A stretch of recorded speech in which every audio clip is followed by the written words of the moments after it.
Don. Good evening and welcome to the January 16th, 2020 school committee meeting. Happy New Year to all. This is our first meeting of the year.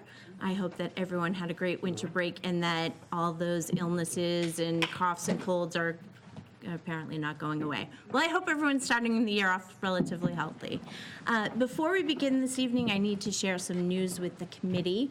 Over the winter break, there was a notification sent to the school committee that our superintendent, Dr. Bradford Jackson, was named the 2020 State Superintendent of the Year. And according to the letter, this achievement acknowledges him as one who personifies exemplary leadership on behalf of public education throughout Holliston School District, the community of Holliston, and the state of Massachusetts. This is an honor. This is through the American Association of School Superintendents.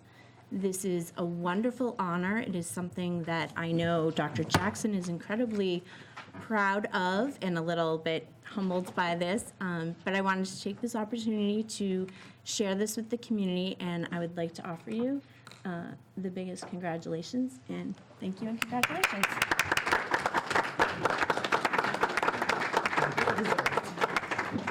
Did anyone else from the committee want to offer in the congratulations? Feel free to speak.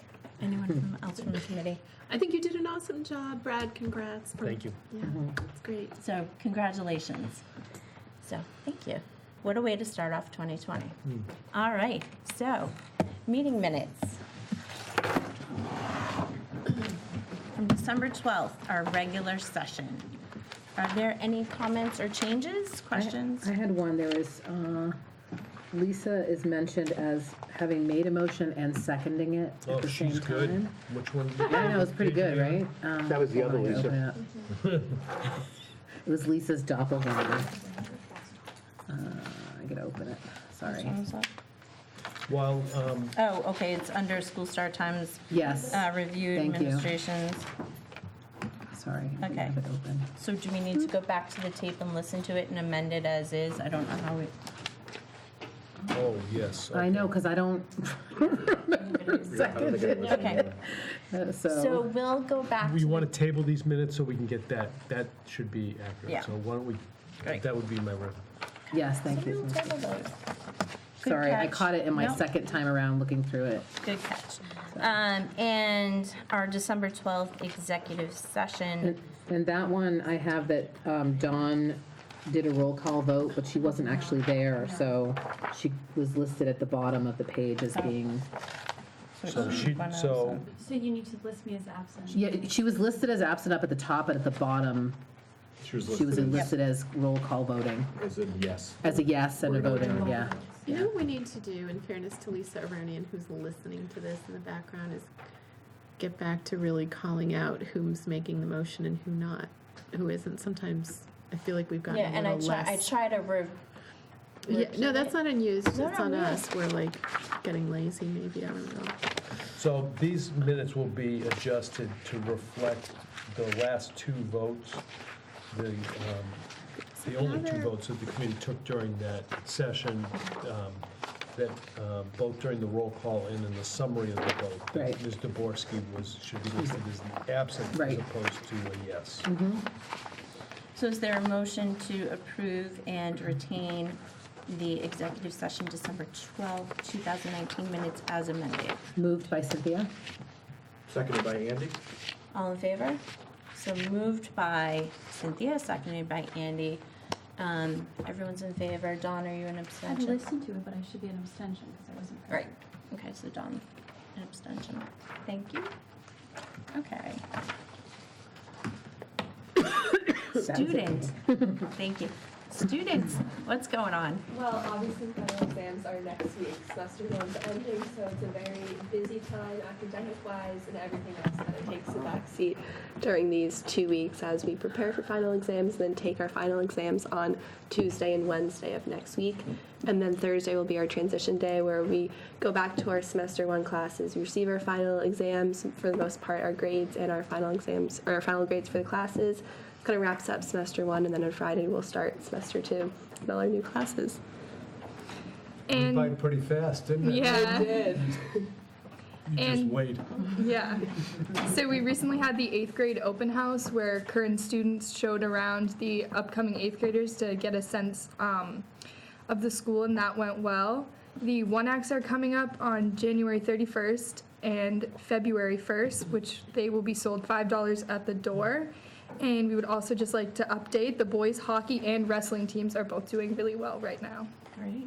So for the one acts, I know it's black box seating, so tickets usually sell pretty quickly because there's a lot Right. less tickets available. Great. Great, good. And just remember, especially this evening though, you don't need to stay, go study for your finals, do what you need to do, but thank you and good luck. They've got the day off tomorrow. so Yeah. And Monday. I'm sure they've got something much better planned than And then Saturday, half days on but- Tuesday. It's like such a win-win if you don't have finals. So good luck on your finals and good luck in semester 2. Thank you. Andy? Congratulations, Dr. Jackson, on your well-deserved award. I don't have anything else. Congratulations. Cynthia? Yeah, I actually just have one thing. I went to the Metro West Kids Initiative that's run by Senator Spilka's office at the Warren Center, where they were discussing strategies for managing student stress. And this, I think, is the 4th year that she's run it, maybe the 5th.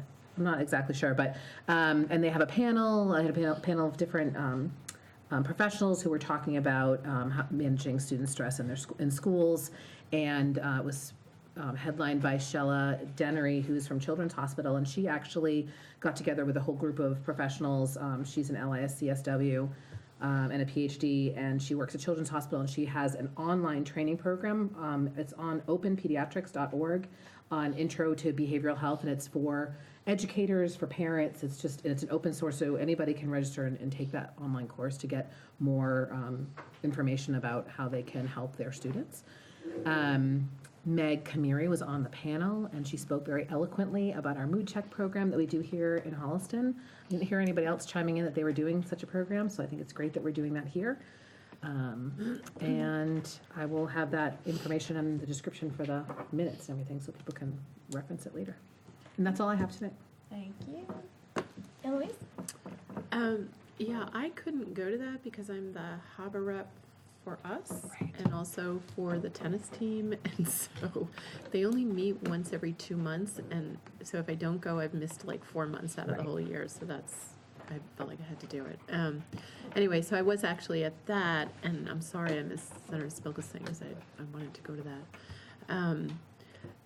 But it was good that I went because one of the things that I found is they have a very good handle on their own finances and all of that, but it's not always as transparent, like how budget decisions are made from the school committee and how that kind of filters down to the athletic department, and therefore what is and is not funded per team, if you will.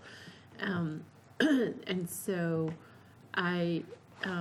this happened in a prior meeting, the last meeting, and so I reached out to Matt and asked him if we could prepare like a summary chart that shows by sport what the schools are covering, what they don't typically cover, and also like when were things last purchased, because that's the other thing. There's a lot of folklore around like, oh, we haven't gotten Uniforms and new 10 X years. in like Right. my kids are wearing the ones I wore. And that's not always true, you know, obviously. So Matt was terrific. He's working on that, and I think it'll go a long way toward kind of clarifying for parents. You know, the people who sit on HABA, frankly, have a better handle on this, but for parents in general, like what's going on. And there are differences by sport, and they are typically totally reasonable things, you know. So what the lacrosse team may need is not going to be the same as the tennis team, or, you know, then there's always football, but you know what I mean. So lot of questions, mostly me trying to understand what the heck a wrestler wears. I can't remember the name Singlet. of those. Singlet, the outfit. The outfit. The outfit. It's good enough.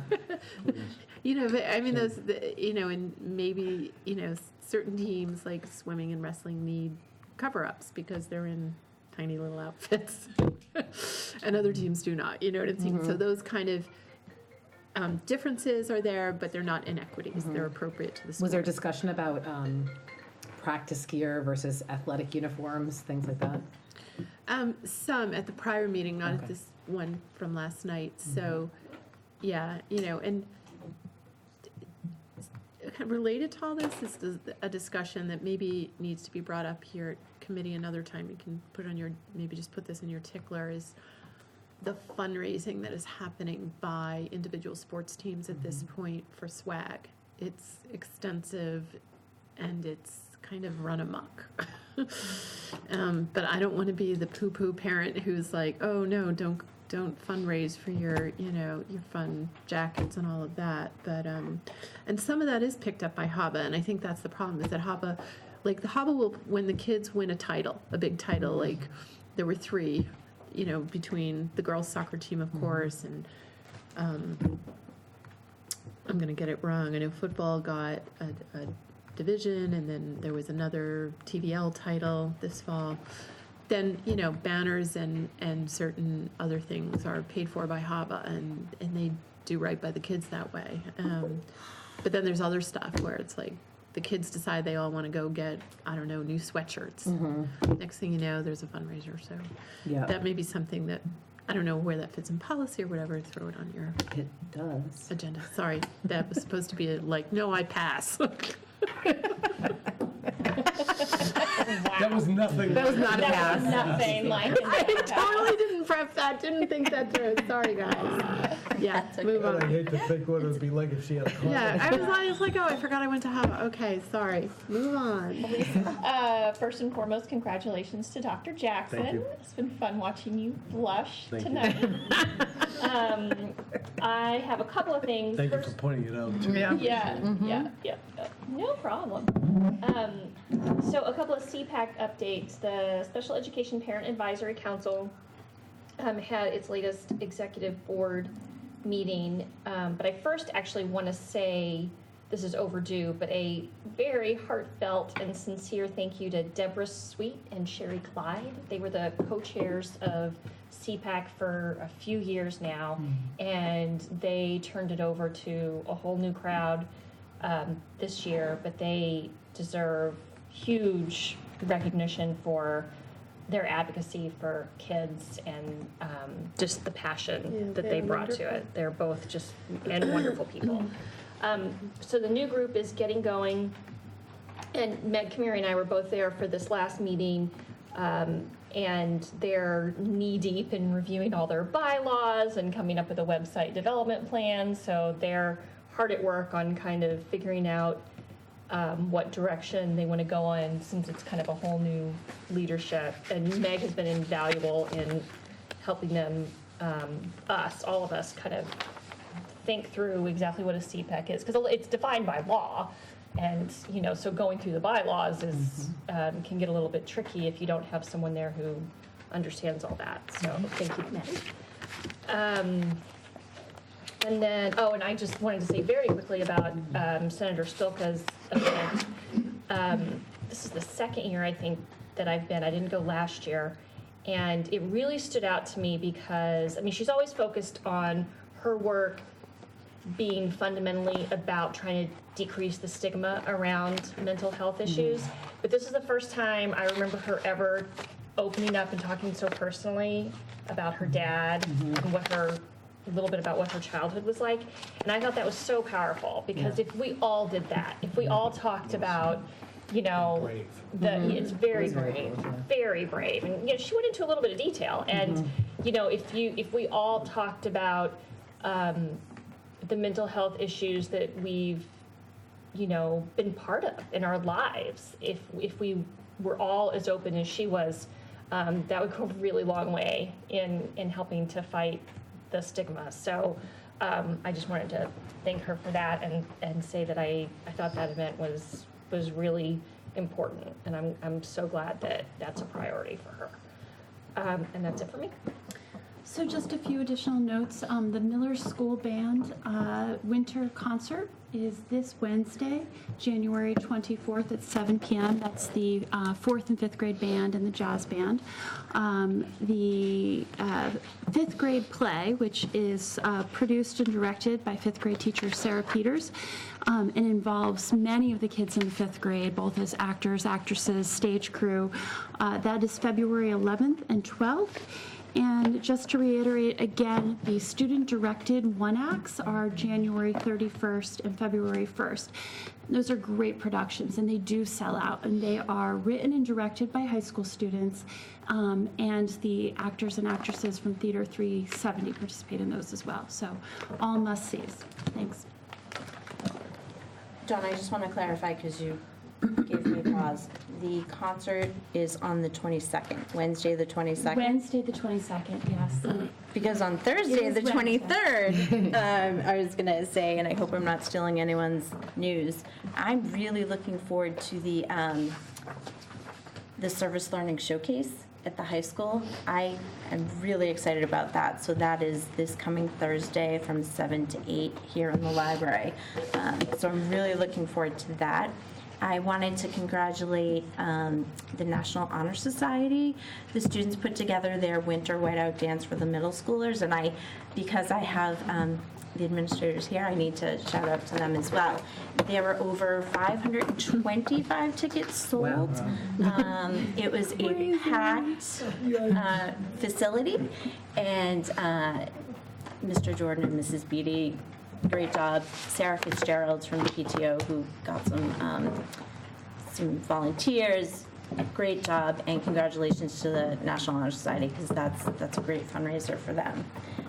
And Meg, I am so sorry that I could not come and support you the other night at Senator Spilka's event. I got called into an OPEB meeting, so I was disappointed, because I do like that that evening, because it's, as school committee members, we actually get to meet up with our colleagues in other towns. So I'm disappointed that I missed it, but it sounds like it went really well. Mm-hmm. Brad? Thank you. I thank you for the congratulations. I do find the whole thing rather uncomfortable, but I had this conversation with a colleague in the district several years ago, and tried to suggest to him that when someone gives you a compliment, you should say thank you and just say thank you. So I am going to say thank you and take my own advice. However, while one can't be successful in one's job unless there are, you have teams of people working with you, working all in the same direction, from school committees to administrators, and most of all to teachers and paraprofessionals and others who are in the classroom every day.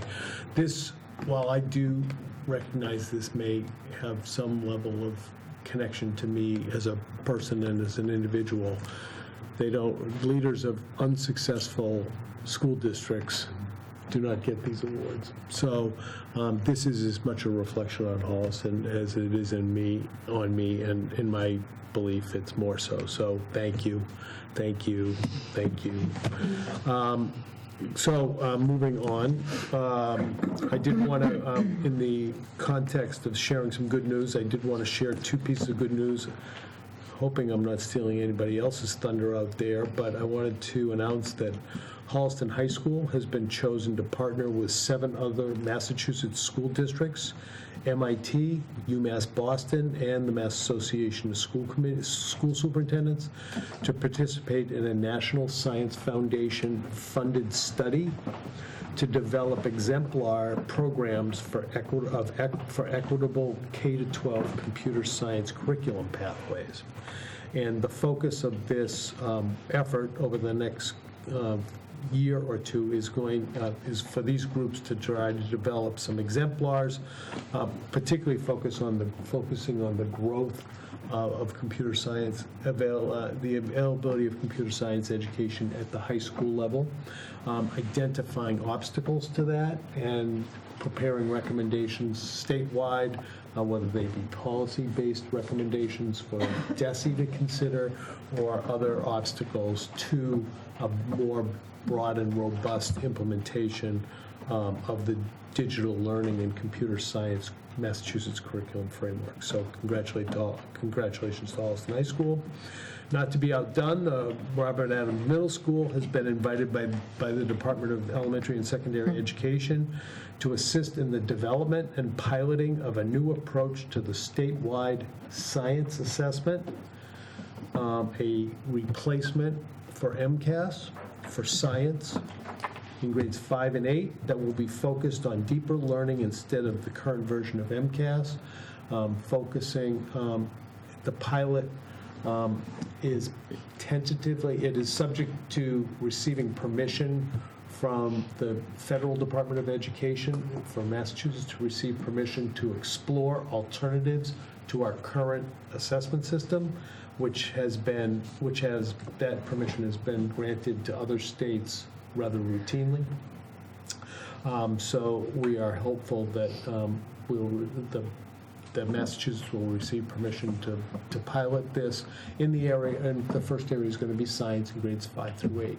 So assuming Massachusetts gets that permission, the middle school will be participating in assisting in the development and most importantly the piloting of an alternative assessment. So it's assumed on my part to be essentially a performance-based assessment, which would be which would allow for more local teacher grading, in my opinion, and assessment, which is somewhat similar to, I think, the way that the statewide assessment on civics is starting to move. So there's a chink in the armor in Malden around the exclusive use of multiple choice exams as statewide assessments.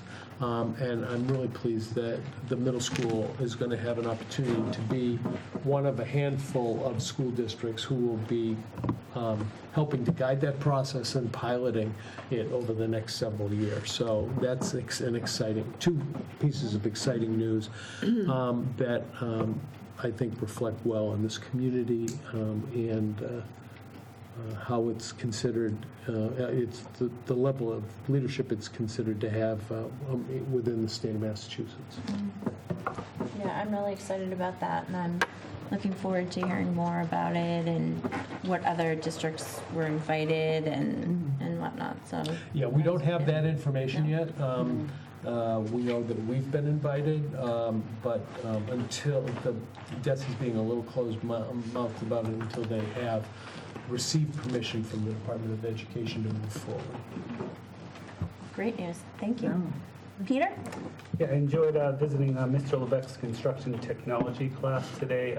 They were doing some of their final projects and presentations, and I was impressed by not only some of the products they come out of, kids really kind of choose what they want to create, but their description of the process and their reflection upon what they would do differently or what they would do to scale it up to greater numbers. And the kids were really, kind of humble and thoughtful and ambitious in what they were trying to create and really, again, reflective in that process. I'm also looking forward to next week. Sue Stone is sending out an invitation for their senior project final presentations and the range of topics that kids have delved into, and I can't wait to hear them share what they've done, the research they've done, and what they've learned. So that's going to come up next week. I'm looking forward to that. Do you remember a couple? Oh, I know one was about kind of reinventing the healthcare system, and actually, cool. which it was actually Ashani, who's going to be helping present today.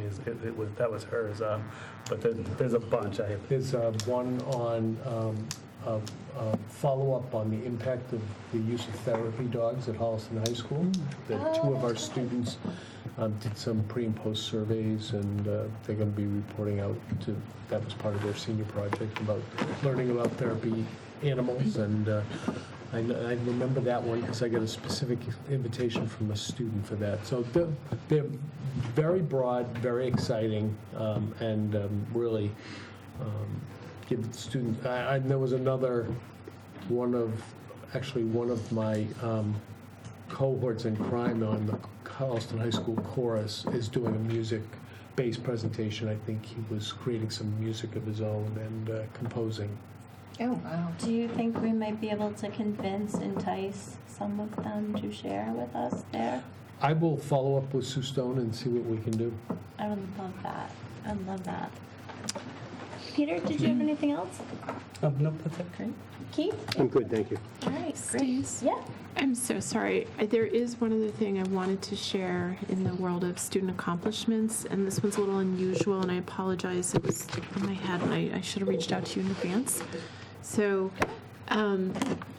we don't often get to follow the track of our graduates except through word of mouth, and I so wish we had like an alumni organization because we have some amazing graduates and have had for many, many years. I received a letter from a couple that were friends of ours, and their daughters graduated just ahead of my, each one, like, oldest two daughters.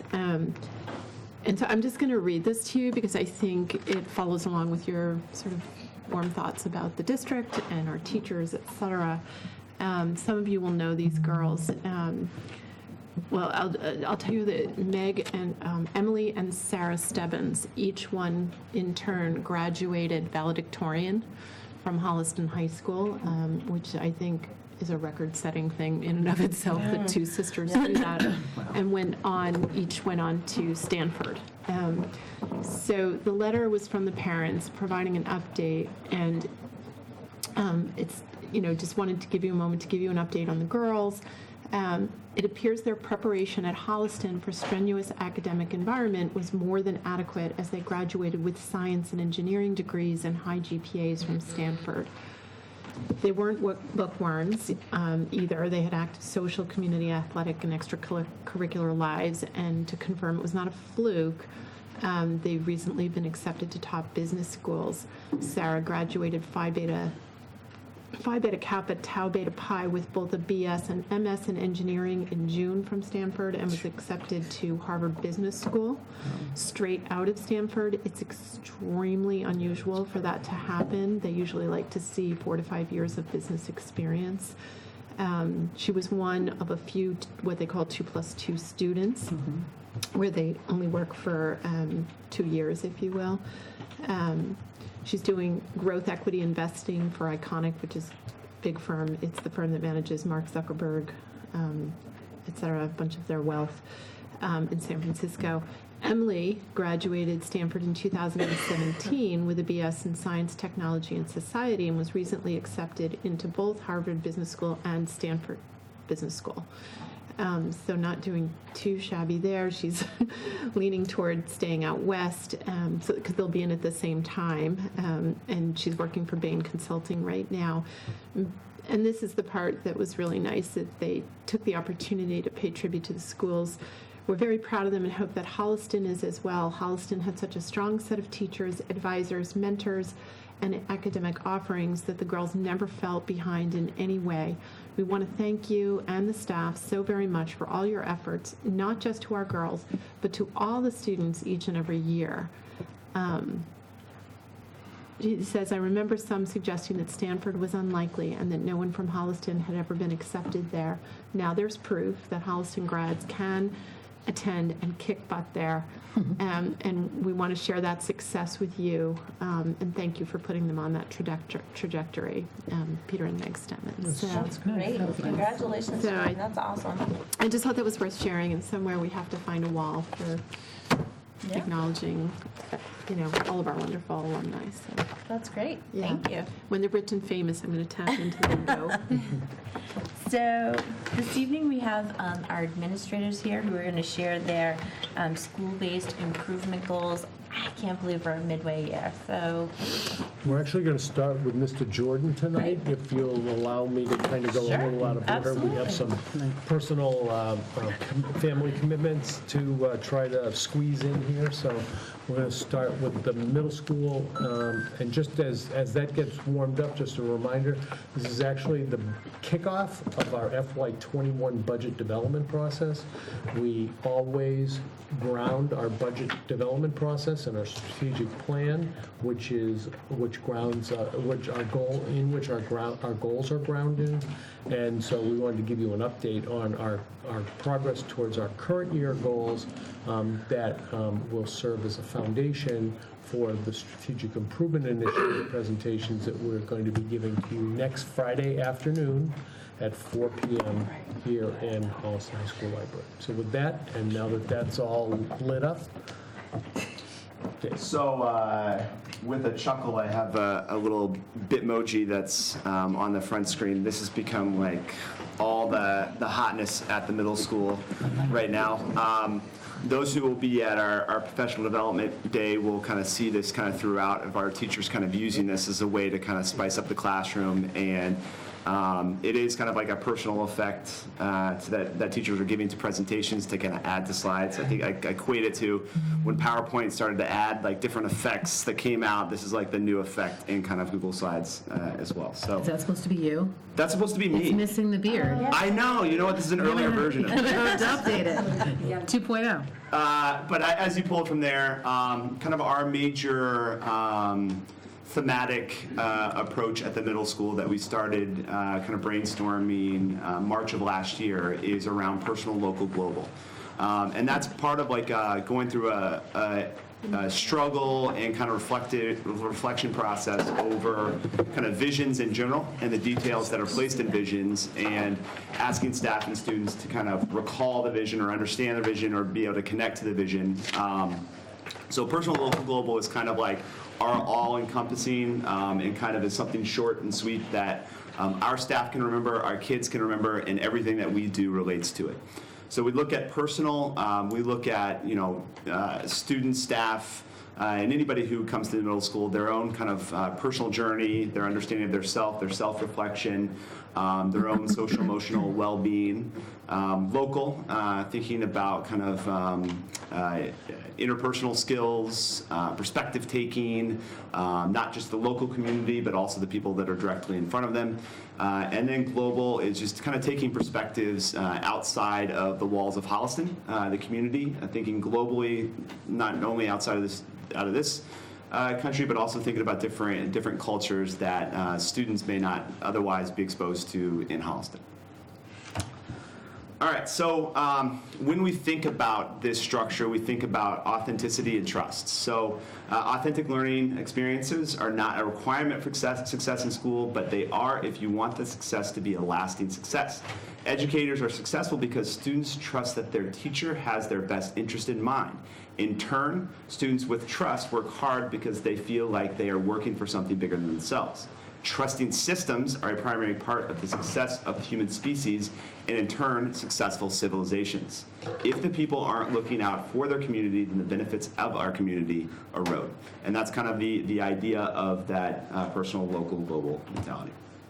So, look at here, here's another picture of me again. So this is actually our teacher, Lisa Fariste. She's an 8th grade civics and ELA teacher.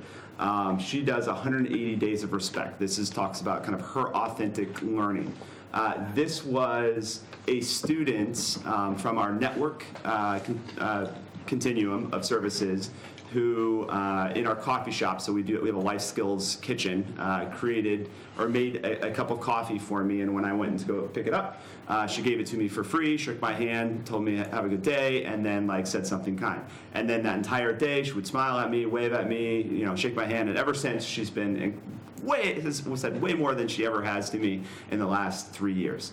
But I highlight this because this is the civics. She's in civics and ELA with this teacher in 8th grade. And we are always looking for that authentic learning experiences are not just something that are available to our highest performing students, they're available to all students. So regardless of what you're struggling with at the middle school and where you fall on that continuum, authentic, real-world learning experiences are for everybody. So did you have her make up the cost of the thing? Did her draw was short now? I did, yeah. I grilled her with Make sure it's questions. real world, that's all. I made sure she put my photo there, the good one. That's from a couple years ago. This year's isn't so good. So, The emoji. this is our 8th grade students in all of our ELA classes did poetry slams, and if you have an 8th grader, you kind of experienced that. But we used poetry slams connected to social injustice. In a poetry slam, it's a kind of an aggressive maybe is an aggressive word for that, but is kind of an intense poetry addressed at like a social issue meant to kind of attack it in a way like this is not okay. And what you're seeing here are our 4 finalists who are kind of passionately addressing things of social injustice that bother them and kind of reviewing that. It was kind of, we listened to Mrs. Beatty, myself, and many of the teachers at Adams Middle School listened to every student kind of in the various stages kind of go through their poetry slams, and they were incredibly powerful, moved several of our teachers to tears by the conviction and just the nature of the poetry slams that our students were given. So they were powerful. And as you can see, kind of just with what you can see on their own facial expressions, how they feel about the things that they're saying. And this is on our stage right now in front of about 300 people. Not just ELA, but looking at math and how we look at math differently. Going forward, we've been kind of in a personal, local, global environment in an innovative way. This is looking at our state standards for 6th grade around rate and ratio. But how do we, a typical textbook would view this in a formula or a straight, numbers where you're basically given the formula and given all the information that you have versus constructing meaning. So the newer approach is looking at real world examples and then trying to construct meaning from this. I don't know about you all, but I already look at like the first one and want to whip out my calculator and start calculating it versus there are many in this room, I imagine, who might be able to have good number sense and be able to look right at that and identify what the correct answer is. For example, the top one. Does anybody just kind of look at that and know the right answer? Is it for breakfast? Because otherwise it's the biggest one, regardless of the price. So Keith, which, for example, what do you think is the cheapest one? Yeah. The last The one. bottom If I was going to analyze it though, No. 44 ounces. Jordan, this is your fault. this is without a calculator. So you wonder how I process I know. little Well, one. he had to open his mouth. So. Is it the middle one? So, looking at it, I would get rid of the dollar sign and the decimal point, so just say 129 pennies, 20 ounces, that's about 6 times the number. If you take 6 times the 32 ounces, costs about $1.80, 6 times the 44, $2.40, $2.60. So it's not the first one, so process of elimination, the first one's out. Okay, then I would look at rounding the numbers, just because rounding you'll get close. $1.40 to $1.60 is 20 cents, so 20 cents on $1.40 is basically what, 1/7, so that's 14.3%. So for 14.3% more money, you're going to get 12 out of 32, 6/16, 3/8, 37% more coffee, the bottom one. Who's asleep? Thanks. Hey, I gotta manage your budget. He was showing his work. That's what he was doing right there. The idea is Without a calculator. so the idea is that many of us, or what we are, is trying to build the capacity for us for number sense and the ability to do this work in your head. Our students would immediately kind of pull out a calculator before we would teach from. Here's how you do this formula. Let's do the calculator. Or let's work this out a long way and immediately go the long route with the math. Versus if you start with kind of number sense and constructing meaning. it's a kind of a better approach to math. So what was the answer was? Yeah, it's just the bottom one. The bottom. Yeah, we were right. You're doubting my words. No. I manage a $35 million budget. You doubt that. So Don't pause. grade 7 PBL project presented in front of our science teachers, protecting our local ecosystem, presented in front of the Holliston Conservation Commission Society, or Commission on January 7th, which was the best turnout that I think they've ever had. I bet, yeah. This is a interdisciplinary project in 6th grade that I've talked about in the past, but a long walk to water for science, ELA, social studies, and computer science. If you see on the far left, those are they program steppers in computer science to walk the distance that was indicated in learning walk to or a long walk to water. So students walk that distance. They were even given weights to carry to simulate the weight of the water that had to be carried back and forth as well. And this is kind of a glance. The water that's in the middle is the glance at what is the water that they would have to drink and use at all times. We have had all this school year a composting program in our cafeteria. Our student leadership team is kind of taking the reins right now and kind of really trying to build the capacity and the education around it. This is kind of our UN sustainability goals. That's kind of built into a lot of the curriculum that we do at Robert Adams Middle School. Our computer science and tech integration classes, they are built around this personal, local, global mentality. So how do we, create a course that focuses on individuals and building meaning? So, for example, like on the local level, identify local problems and issues and use technology to create solutions. So we do that on a day-to-day basis on things that we're actually doing in our class. Additionally, these are some of the kind of really cool examples. Our library, in combination with our tech integration specialist, Matt Cotter, created a Bookflix available at Robert Adams Middle School so that they're able to go online and view the available covers. And a kind of a rundown of what that book's about was created at the middle school. This is on the bottom left is our virtual reality. They are kind of in a virtual world and they're navigating around each other. So those are little markers that they have that helps them engage in their kind of virtual world. This on the upper left-hand corner, this is I believe a 6th grade class that's engaging with a representative from an organization that is working with us in Uganda. And so this is from Uganda, and we have our teacher, Mrs. Lagos, in February, who is going to Uganda to work with this organization and is going to try to Skype with our kids from Uganda at the same time, so we're excited about that. In the middle top is our students programmed Mario Karts and had races with outcomes, which was really neat as well. Our personal, local, global also aims to kind of address social emotional learning. We adopted Second Step as a SEL curriculum to start the year. It is at the guidance counselor level, but we're looking to adapt it and adopt it in all of our classes, so it's built in so that it can be taught by our teachers. Naviance, we are using Naviance as kind of like a SEL information system. So the combination of Naviance and Second Step. Second Step is our curriculum, and Naviance is kind of our tracking. We can build student portfolios, and we can track those potentially K through 12 right now, 6 through 8. So an SEL, kind of a social emotional state and learning, all guidance counselor notes, all interventions that we've done with students in a kind of comprehensive way. Additionally, we can push content and lessons to students based on different things that they're struggling with as well. And then lastly, Culturize at the bottom left is a book study that we've been doing at the middle school with our staff. Mrs. Beatty has been kind of taking the lead on that. It looks at building staff culture, but also student culture as well. And that is roughly how we're doing. Let me know if you have any questions. Thanks. This is out of the table. Anyone have any questions?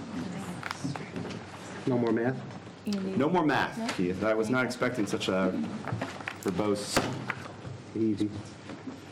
Thank you so much for all of the work to the teachers and the students.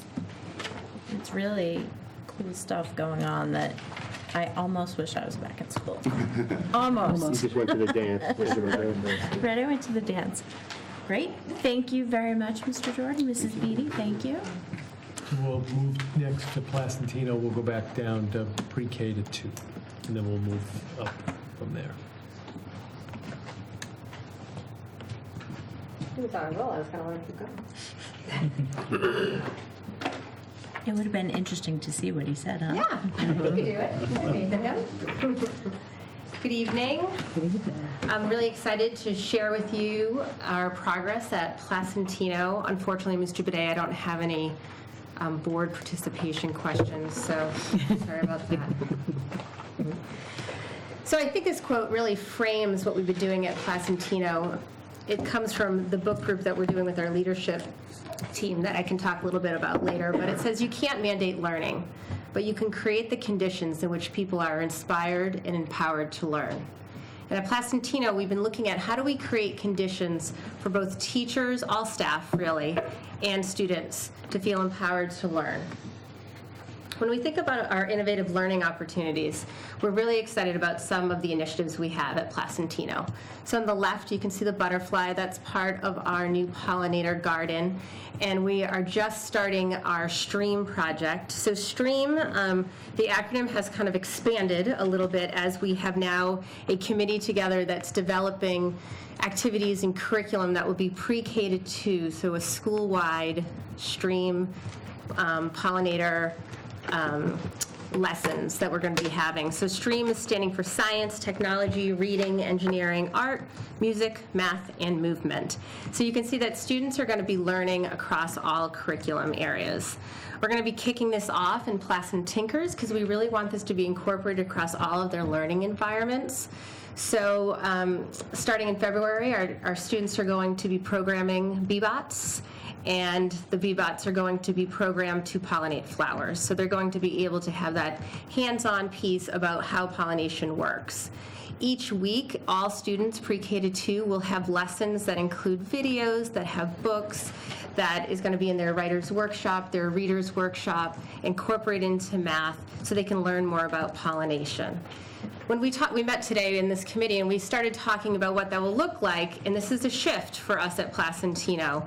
We're going to really let our children drive this learning. So it's a little unknown for us, but they're going to be developing overarching questions. So perhaps the questions might be, why are pollinators important? Why do we need pollinators? And then they're going to be engaging in multiple learning activities, kind of build that, and then have an end project. We're also going to be having a website where each student is going to contribute to a blog, and they're going to be going out to the garden in real time and being scientists and reporting on what's happening as in our pollinator garden. So we're really excited about that.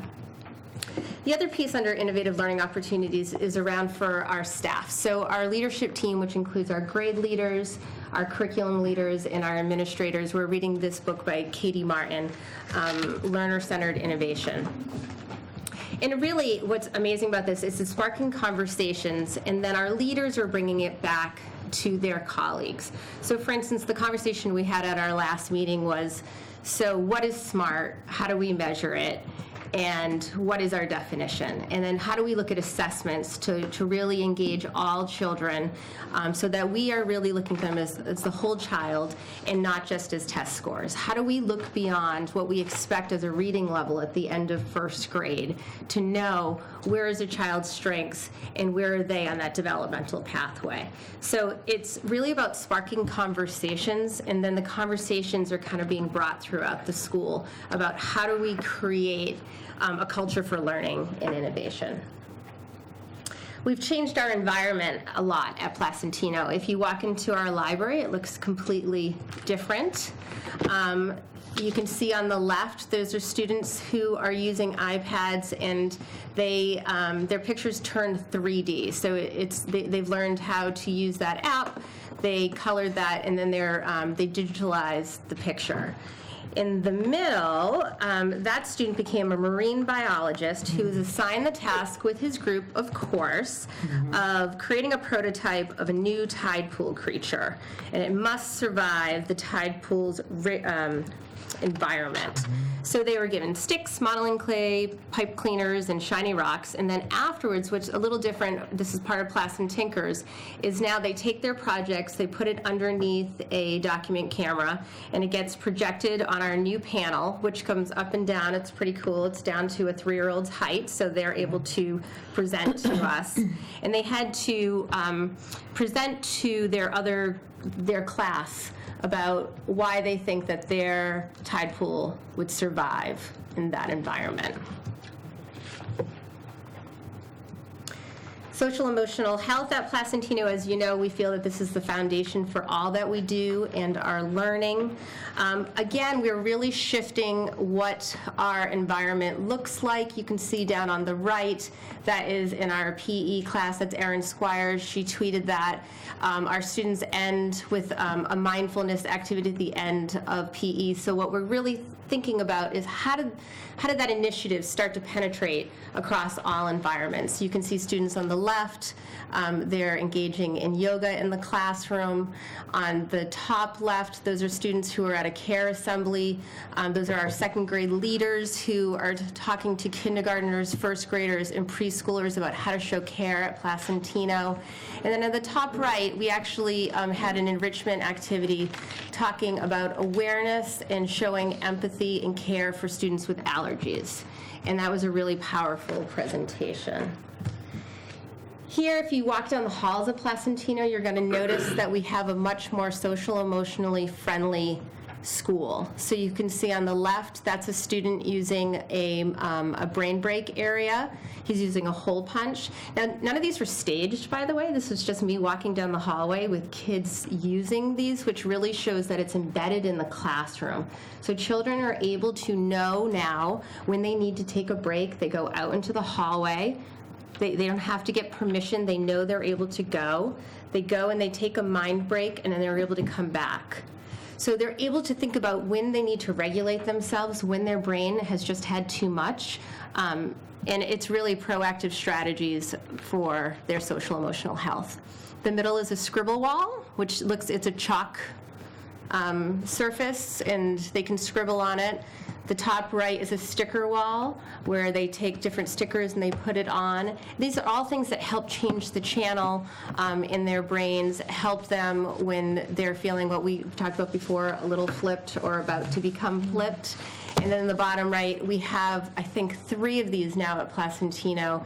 They're little movement alleys where kids are able to go through. For teaching all students, we did a presentation with Cynthia Merrill a couple of weeks ago around Reader's Workshop. That really has been our focus for teaching all students. As you can see on the top, that was a second grade author study where they read many books from the same author, and then they critiqued that author's writing and talked about what they liked about it and what they didn't. The bottom left is a read out loud, as we talked about with Cynthia. We talk about how to really engage students, and our teachers are using that wheel of strategic action, having children thinking within the text, about the text, and beyond the text. And then finally on the right, I love these pictures because they're 2 conferences. You can see the top, those are student-led conferences where they're conferencing with each other about what they're reading, and the bottom, they're conferencing with the teacher. So we're really shifting the environment of what reading instruction looks like. And finally, at Placentino, it's still truly a goal for us to create a strong homeschool communication. And we've increased our presence both on Twitter and Instagram.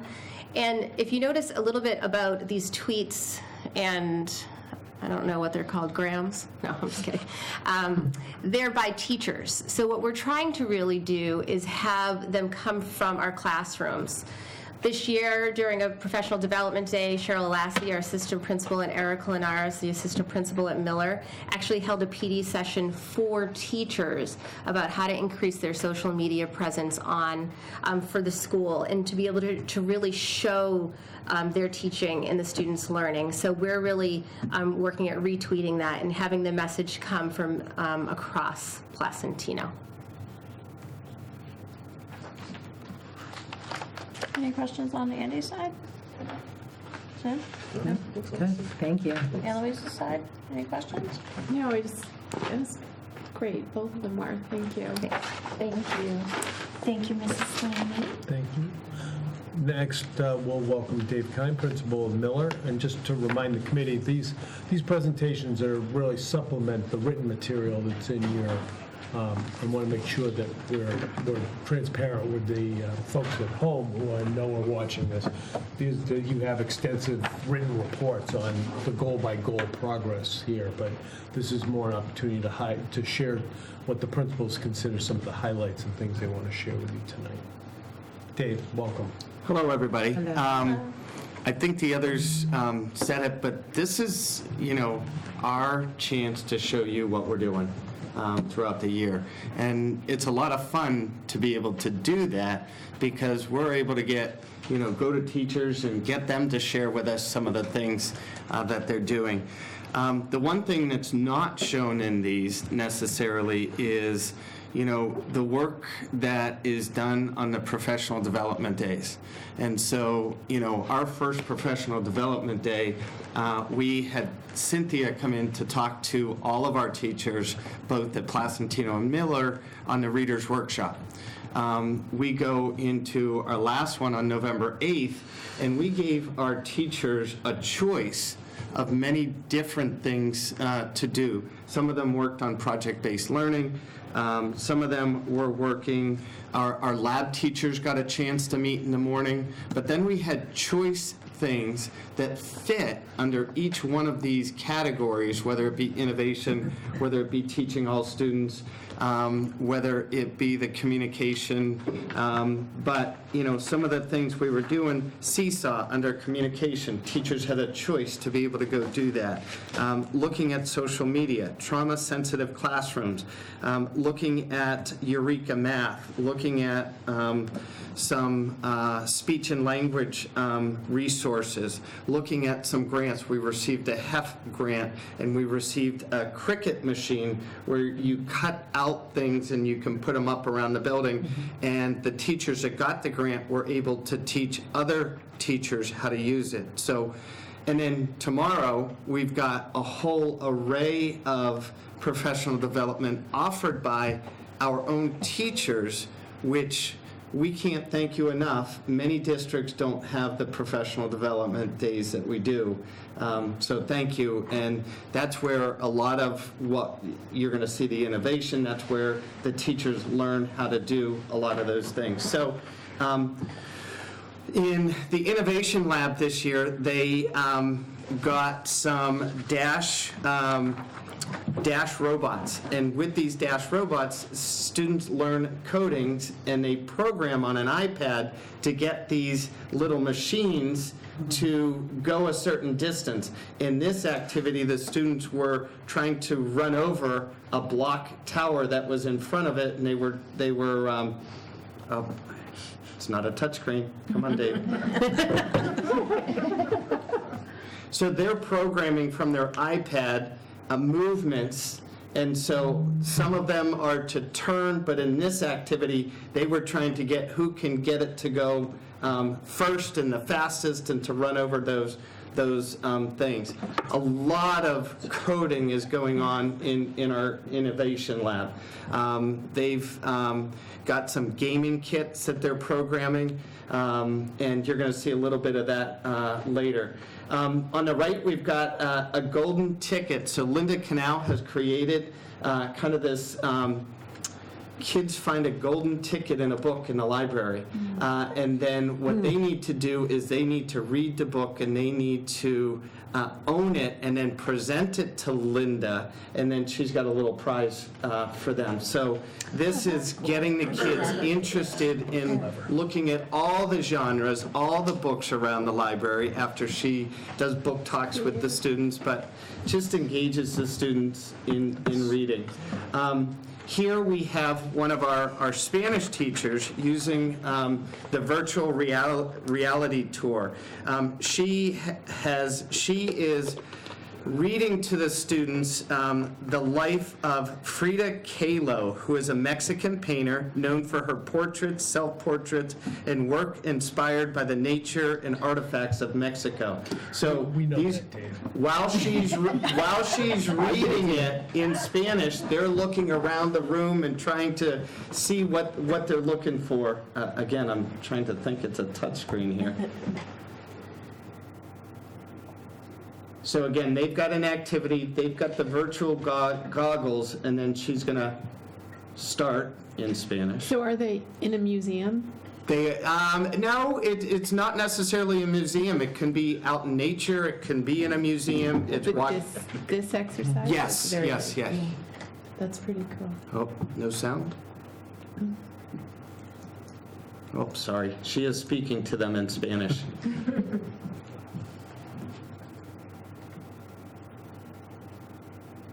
Thank you.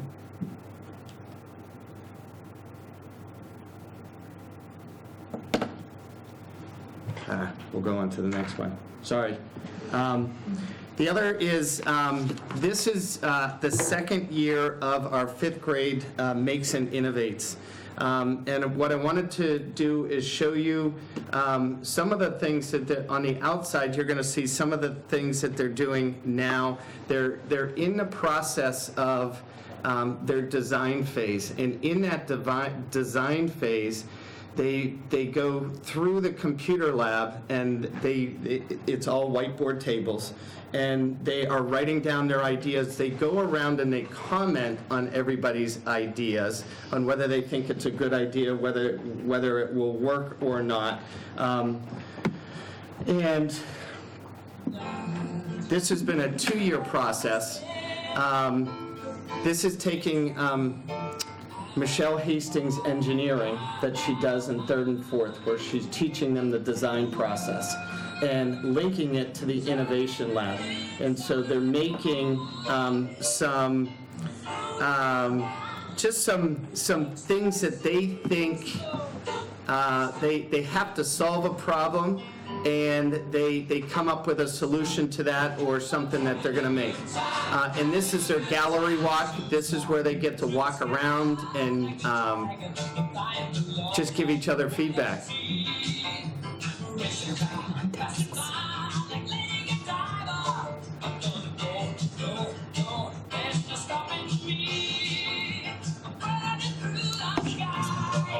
Thank you.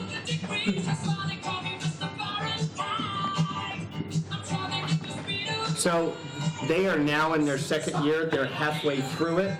And so they're well into where they are now. This will be linked when we put it up online, so I'm going to stop it right there just because it is a little longer. We also have teachers bringing in parents into their classroom to share what they do for their work. Some of them may share and do a STEM project in the classroom. Some of them may teach it. One parent came in and was working with the kids on painting in the classroom. So really engaging and bringing in families.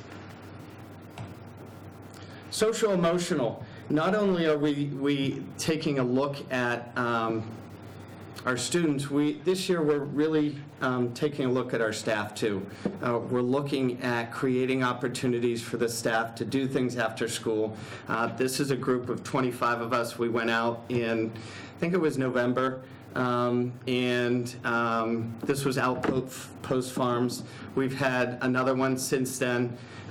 We have plans. We've had during PD days chili cook-offs and things like that, just getting, the staff to socialize. We are creating, Linda Canal has created, a growth mindset and open circle books that teachers can use as mentor texts in their classrooms when they're going over certain topics. And it's a good springboard for some of the social emotional needs that some of the students, all of the students, need help or training in their classroom. Geez, I didn't get an invitation to the chili bake-off. No, but we did have our admin get-together where we're gathering, and we do We don't that have too. to tell stories about that. No stories. Here are some of the growth mindsets things we have going on around the building. In our PE classes, they're exercising, they're stretching, they're putting themselves in their own space just to get their bodies in a calm space. With our grant, with our HEF maker, it's not makers, they call it STEAM with 3 M's on the end because we've got math, mindfulness, and movement in there. They've got the walks of the seasons where it's the seasons and the kids can walk it, but it's in French, it's in Spanish, and it's in English that they put it there on the floor. Teaching all students, Allie Curley's awesome. She's our integration specialist. She works in small groups. She'll work with whole classes, teaching students coding, how to create video game designs using VR, and the students just love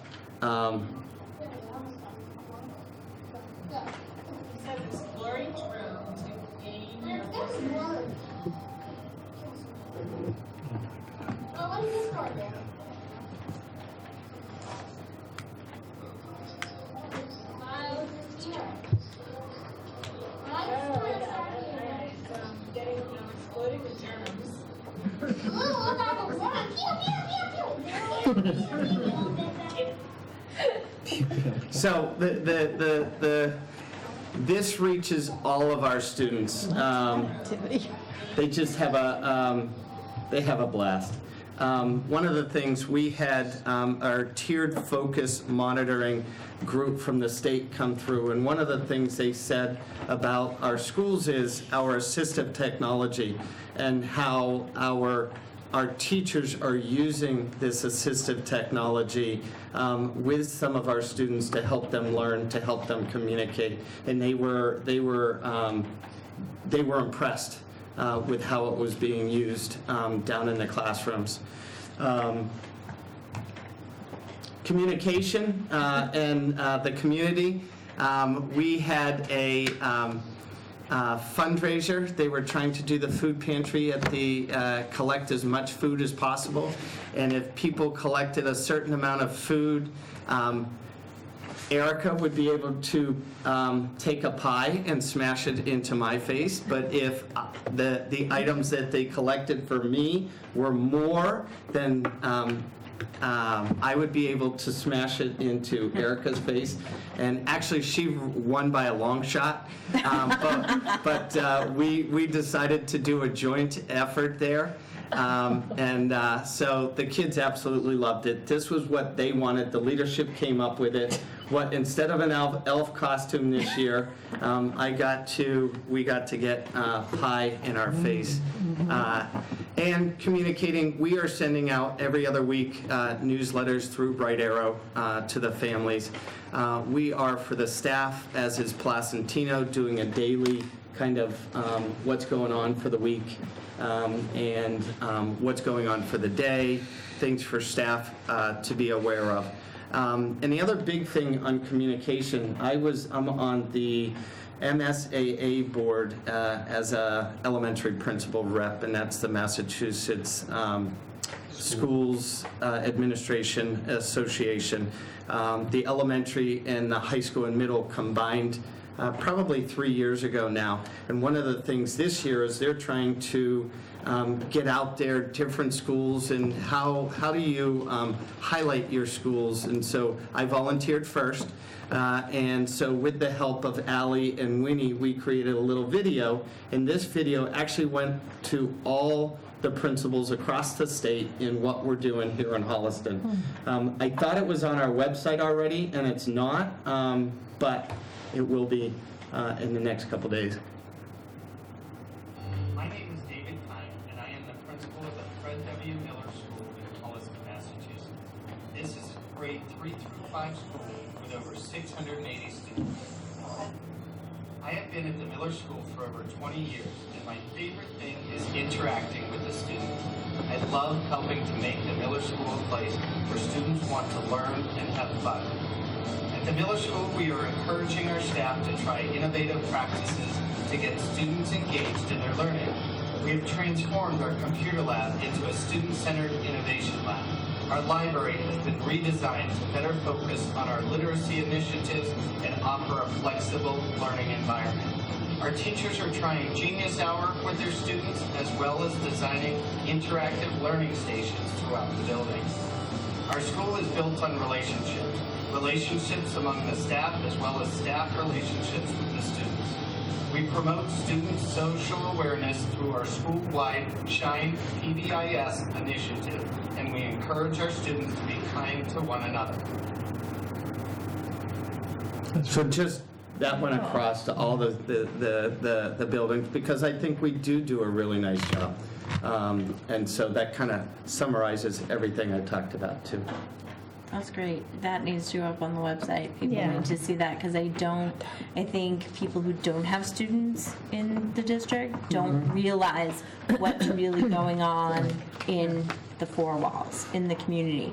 When you and Mrs. Slaney were both showing, the mindset, growth mindset words on the wall. On social media all the time, I see people post, forward it and say, how come our schools don't do this? And we do. So I think that video is powerful, and no pressure, but I would love to see one for each one. I think you need to be able to really brag to the community all the things that's going on. The design, I don't mean to hog the air, but the design section piece that you did, that is so real world awesome. That I'm so impressed, and I'm so thankful that I still have a student at Miller who's experiencing that. I think that is what it's like to be in the real world. So great job. Thanks. Lisa's side. I agree. It was fabulous. I love the video. I was thinking the same thing as I was watching it, like, oh, we need this on the website. And yes, it would be great. I mean, I think it would actually be a great project for some of our high school audiovisual students to prepare that video for each of the administrators. But what I'd also really love to see is a district-wide compilation video, because that video belongs on the district site and in the hands of our real estate agents, et cetera, et cetera. So, because you have nothing else to do. Right. Well, we certainly can have that conversation when we do next year's goals. But I think really it's a great project for our students who are involved in, videography, et cetera. Just a thought. Any other questions? I didn't see any images of the axe throwing. That was No, I know. deep in that document. That is high on our list, though, to go do as a staff. Axe I throwing. thought you were talking about the kids. No. All right, I want pictures of that. Actually, But I see that. I did have one question, but now I'm merging your presentations in my little brain. When I was seeing the kids on the ground with the robots and the even in there with the virtual reality, my question was, and probably was just what was being filmed, is do you observe the girls interacting Oh, with absolutely. this stuff too? Good. Absolutely. That's what I want to hear. Yeah. Because I only saw boys, but it might have been a boy group. Yeah, absolutely. Yeah. I noticed the same thing. Great. Thanks. Thank you, Mr. Yeah. Thank you. As Ms. Bottomley comes forward, one of the things I did want to point out to the committee and all of these pictures that you've seen is the incredible amount of investment. It reflects the incredible investment that this community and this committee has made in furniture, devices, those types of things are instrumental to this transition, and this transformation is probably a better word to use. So this is this is trying to show you the return on the investment that you've made, which is to me agreed. I was being flip. I didn't mean to be, but I agree. A video would be a great way to show the community just how their investment is being realized. So with that, I'll turn it over to Nicole, who's going to take, with the committee's permission, she's going to kind of merge her mid-year update and then pause for some questions perhaps, and then move into the vision of a graduate. Okay. Well said. So this first part will be relatively brief because a huge piece of what we've been doing really since last March, but certainly focused on this year, has been the vision of a graduate. So I just want to highlight a few other pieces of the school that are wonderful that we can talk about. We started off the year with Pam Moran and Ira Sokol, who are two of the authors for Timeless Learning. I had mentioned this when we came originally in September to talk about our goals for the year. Pam and Ira came, they did a full professional development day with all of our faculty, and they were really instrumental in pushing us forward to think of innovative and creative ways tied to the vision of a graduate, which was still in draft form at that point. All of the educators in the building then developed either individual or group goals that were both innovative and creative for their own classrooms and their own departments, but also were tied to the vision of a graduate. If you think about research and design, their projects, they're trying them out in their classroom. Those projects are informing the work we're doing with Vision of a Graduate, which is then in turn informing their work as well. And there's been some really creative, interesting projects this year, and different ways, different instructional practices in the classroom. So we just had our January faculty meeting. It was to be in December, but the snow got in the way, so we had it in January. And it's similar to what we did last year, and similar to tomorrow morning for the Professional Development Day in terms of the Ignite presentation. I'll just remind everybody, the Ignite presentation, the Google Slides automatically advance every 15 seconds. Typically, if your Google Ignite presentations are 5 minutes in length, we've condensed them to 1 to 2 minutes. We had 18 different teachers, 18 different educators, and a couple of groups that presented some pretty creative, innovative ideas that were happening in their classrooms. So I just wanted to highlight a few of them. And we mentioned before the showcase that's associated with the service learning class. So How to Save the World, also our service learning class, but How to Save the World is kind of taken hold around here. So Caitlin Mills and Doug Calais were really focused on service learning, but also focused on how to have an impact in the local community, similar to what we heard in terms of the middle school, the personal, local, global, same type of idea for this class. A lot of it is based on the Sustainable Development Goals, but there are other ideas that students brought forward as well. And one of our rock bands here at the high school tied this into climate change and to the climate protest that was held in Boston, and did something actually in the courtyard here, and we had a number of students who participated, and this was tied loosely to the service learning class, but also was really tied to the interest that students were having around the climate change, and that really is being discussed in pretty much every class throughout the building. A couple of other examples from the service learning class, focusing on the plastic crisis, focusing on how to help veterans. Again, Retirement Rock, that is our rock band that tied it into going to a retirement home, and had an amazing time and are planning on going back, and a whole host of other activities. There is a Celebration of Service Learning showcase on January 23rd. Thank you for bringing that up before, because I think it's a really important piece to highlight, and they're really, really proud of the work that they're doing. And it has already, just in its first year being run, had a big impact on the community here. And it's been really fun to see the students. They've come through with different proposals, some that have needed, maybe approval outside of the classroom. So it's been fun. I feel like I've really had a window into what they've been working on. Another presentation from one of our teachers, a couple of our teachers in science was working Genius Hour into some of the biology classes and into some of the other science classes to really have students have more choice over what they're looking at, what they're learning, what their interests are. QR codes and how QR codes actually focus into fostering independence with some of our students. Looking at having videos, they can scan the QR code and then that video can show them how to load the dishwasher or how to do laundry. And that has implications, I think, throughout the school, not just in that setting, but certainly I think it was an important piece to present alongside some of our other work. In our probability and statistics class, some really interesting pieces around the media and fake news and how can you analyze various articles, and also went as far as having students create some very creative headlines and use some interesting data sets, and could you tell the difference between what was created purposely to be misleading and what was factual. So just some really interesting analytical work that's happening. Our school counseling office, so this is our guidance counselors. They have officially changed their name. They are school counseling, and that really reflects so much of the work they're doing outside of the college process, although the post-secondary planning, of course, is important, but it's also the social emotional learning on a daily basis that happens, and they've transformed their space, and it is amazing the difference it has made for students and for community, for parents and guardians as they come in, and this has really taken hold kind of throughout the building as well. We've had a lot of transformation in a lot of our classes this year, which has been really fun. And of course, lots of student activity going on. Our Student Advisory Council brought, for our Civics Day, again this year, had speakers come in, and I'm not doing it justice, so feel free to chime in, but really did a nice job of bringing in some special guests to talk about the importance of civics. We had, in one of our business classes, some board games and some really creative stuff that was going on. Of course, Mamma Mia was our musical this year, and then the bottom left also reflects the climate change protest that was here and their participation in that. And I know there was a question before about the different senior projects. Just to give you a quick rundown of some of the ones that are going to be highlighted next week.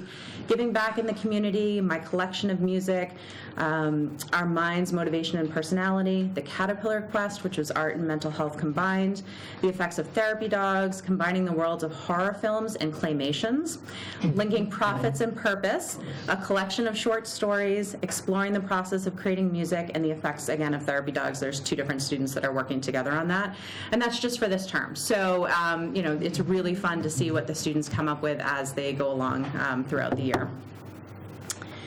And then, once again, I'm really excited about some of our new courses that we're offering. Last year, we were able to offer 22 new courses for this year's program of studies that are running. There are 16 new courses that are proposed for next year. These are all going into the program of studies. Stay tuned to see what runs. We base it on student interest and the requests that we have come through, as well as resources. But we have some really interesting ones for next year that are being proposed or that are going into the program of studies.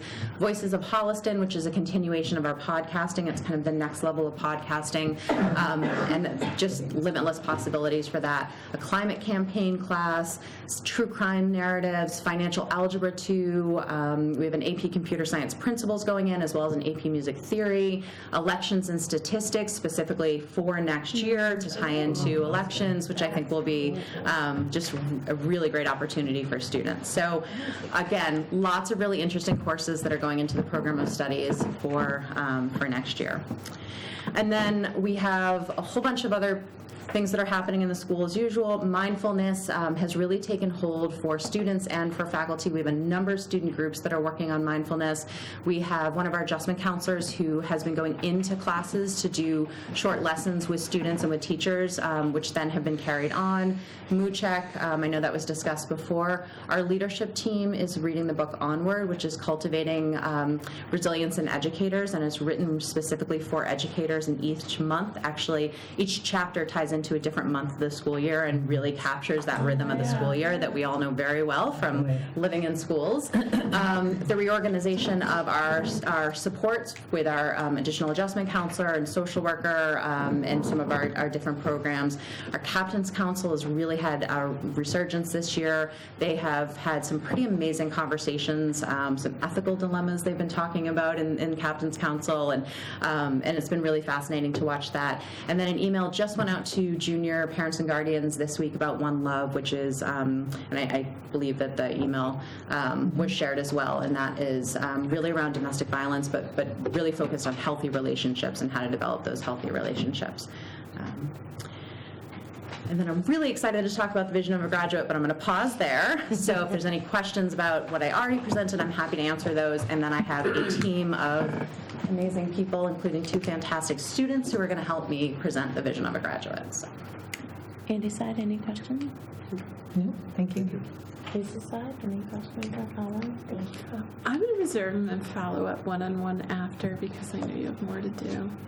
Okay. Great work. Very exciting. Thank you. All right. Hi, Nate. Hi, Shani. All right, so give us just 1 minute to get set up. We're going to transition to Vision of a Graduate presentation, and Shani and Nate and Dominique and Peter are all part of this presentation. So pull up a couple of chairs.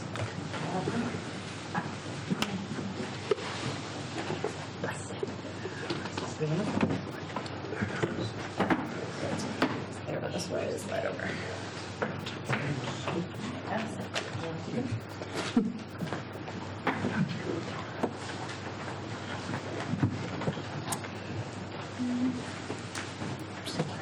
Welcome.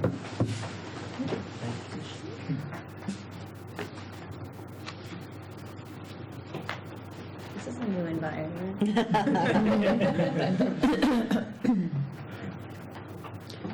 Keith, am I blocking you? Oh, we're good. All right, we should be fine with one microphone. Yeah, the microphone is just for the cable TV, so just speak up loud enough so we can hear you, and that microphone will pick you up so the folks at home can hear you. Okay. All right?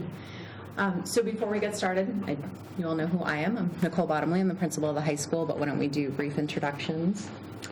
Peter Vitello, Assistant Superintendent. Dominique Tortan, K through 12, world language and French immersion program, but also a French teacher at the high school. Hi, I'm Ashani Kurikulisuria. I'm a senior at Holliston. Hi, I'm Nathaniel Simpson, and I'm a senior in Holliston as well.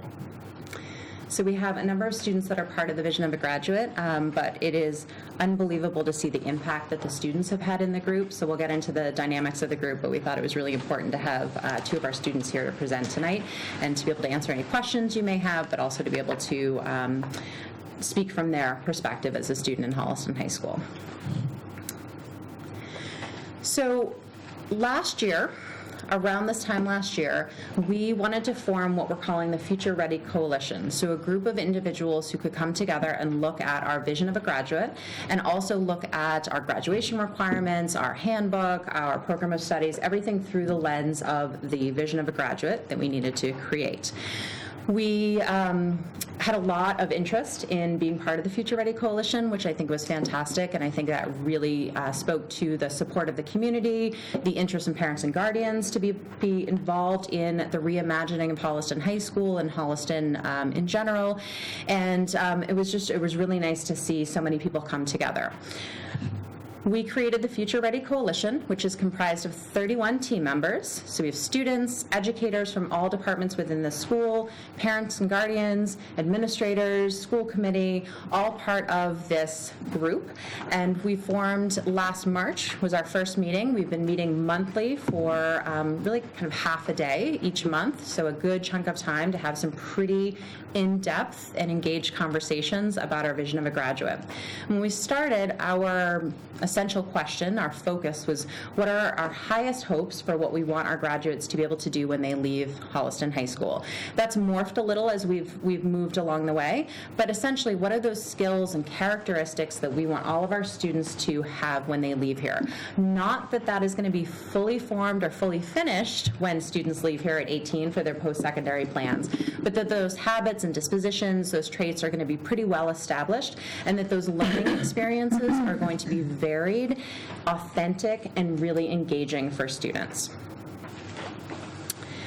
So we're going to show you a quick little video clip, and I'll explain after why this is so important. This is a 3-minute video clip that was one of the ways that we started off this Future Ready Coalition.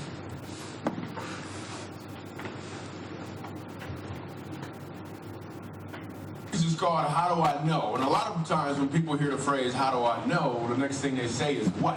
How do I know what? But the key really isn't to know what. The key is to know why. Because when you know your why, you have options on what your what can be. For instance, my why is to inspire people to walk in purpose. My what is stand-up comedy. My what is writing books. My what can be going out with some friends to eat.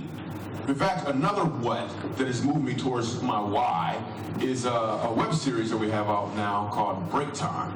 So every Wednesday at 3 o'clock, you should subscribe to the channel. We do a series called Break Time on YouTube.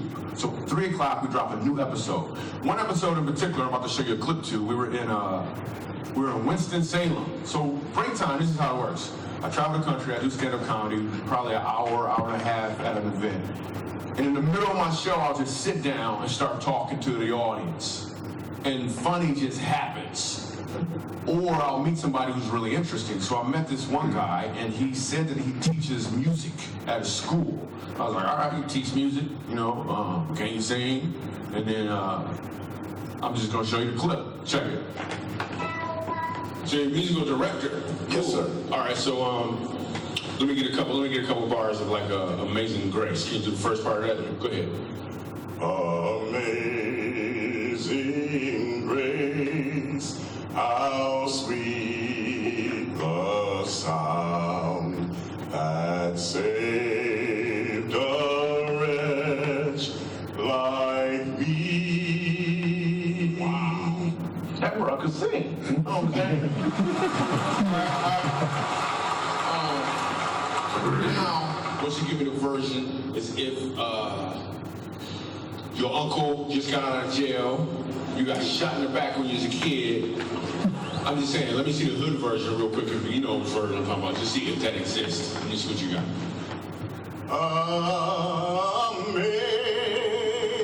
Amazing grace, how sweet the sound that saved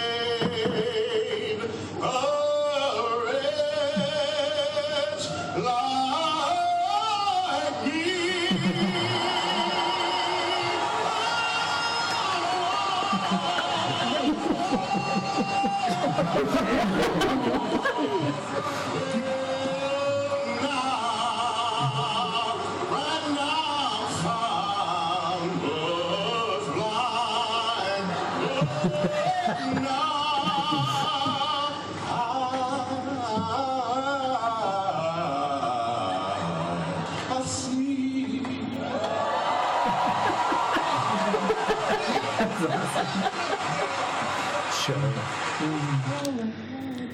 So he goes on to talk about the first time he knew what he was doing, the second time he knew why he was doing it. And every time I show that video, I get chills, and I've shown it a lot. But I think it really speaks to the work that we're trying to do here at the school. What is that purpose? Making sure that our students have a real sense of why we're doing what we're doing here at Holliston High School and throughout the town of Holliston.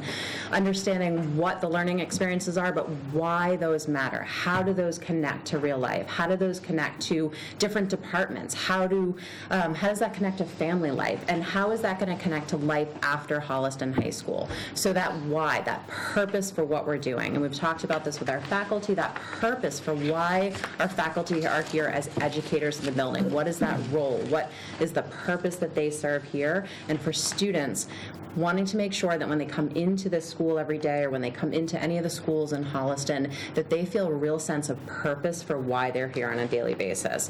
And I could speak for a long time about that, but I think this video is a really powerful example of that. I mean, you can hear the difference in the first version to the second version. So after quite a bit of work over the last 9 months, we are very excited that our overall vision of a graduate statement is that the Holliston Public Schools, in partnership with our community, are committed to supporting students on their journey to live healthy, meaningful, and productive lives. Through our pre-K through 12+ curriculum and experiences, our students will become engaged global citizens, innovative thinkers, effective communicators, and lifelong learners who exemplify character and live balanced lives. And later on in the presentation and through some of the other voices, we'll get into some of those different categories a little bit more. A lot of what we talked about in the beginning of our work with the Future Ready Coalition is that although we're focused at the high school, grades 9 through 12, or 12 plus, we're focused on those grades here. We recognize, and you heard tonight, these students have a wealth of experiences before they walk into this building. And this really reflects the fact that students have an incredible amount of foundational knowledge they're coming in with. They have experiences here that a lot of other school districts may not be providing for students.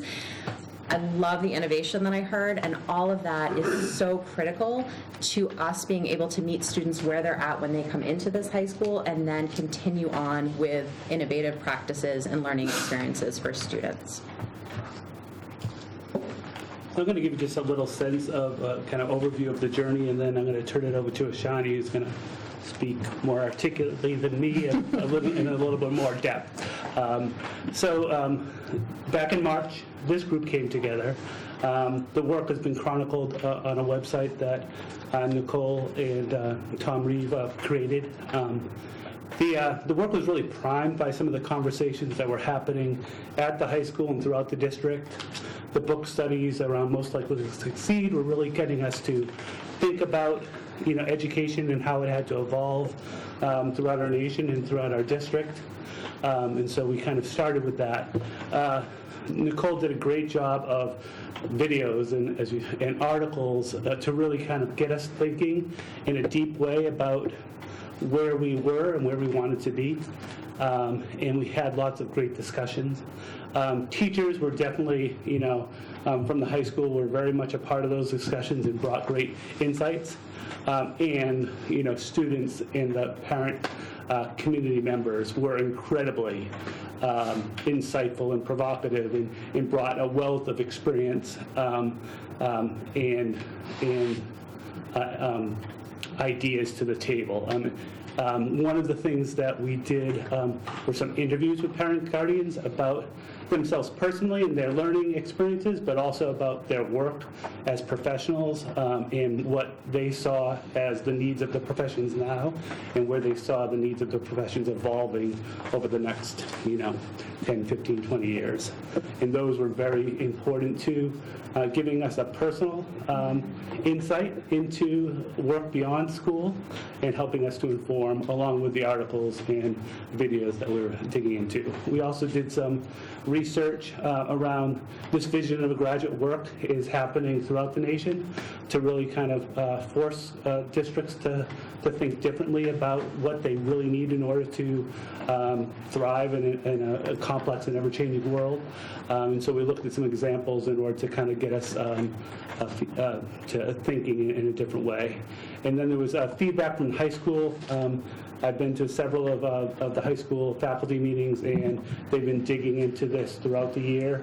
And also when we brought it to our district leadership team, which is a group of the principals, as well as central office administrators and assistant principals and SSAs, I wasn't surprised, but we were able to kind of validate how the work that was being done at the Vision of Graduate completely jives with the work of the middle and elementary. You can see that, the content of the Vision of the Graduate very much aligns to the personal, local, global theme that's going on in the middle school, and that theme could easily be the themes that are in the elementary schools as well. And so the work, though it's being done in kind of separate areas, the cross-pollination through various different conversations we've been having have the work being very, very aligned. We weren't surprised by that, but it was good to see it happening. And we look forward to getting more input from students throughout the school, though that's been happening through conversations already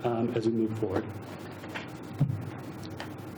All right, so just as Dr. Botello just told us, we elicited a lot of support from external sources to try and move forward with our vision of a graduate. For instance, we watched this video. This is by a man named Ted, who kind of talks about the evolutionary changes that have been occurring on a very global scale, and how a lot of technological advances kind of create an environment where students need to change their skills and adapt themselves. So we watched this, the first 6 minutes of this video. We can get started with that.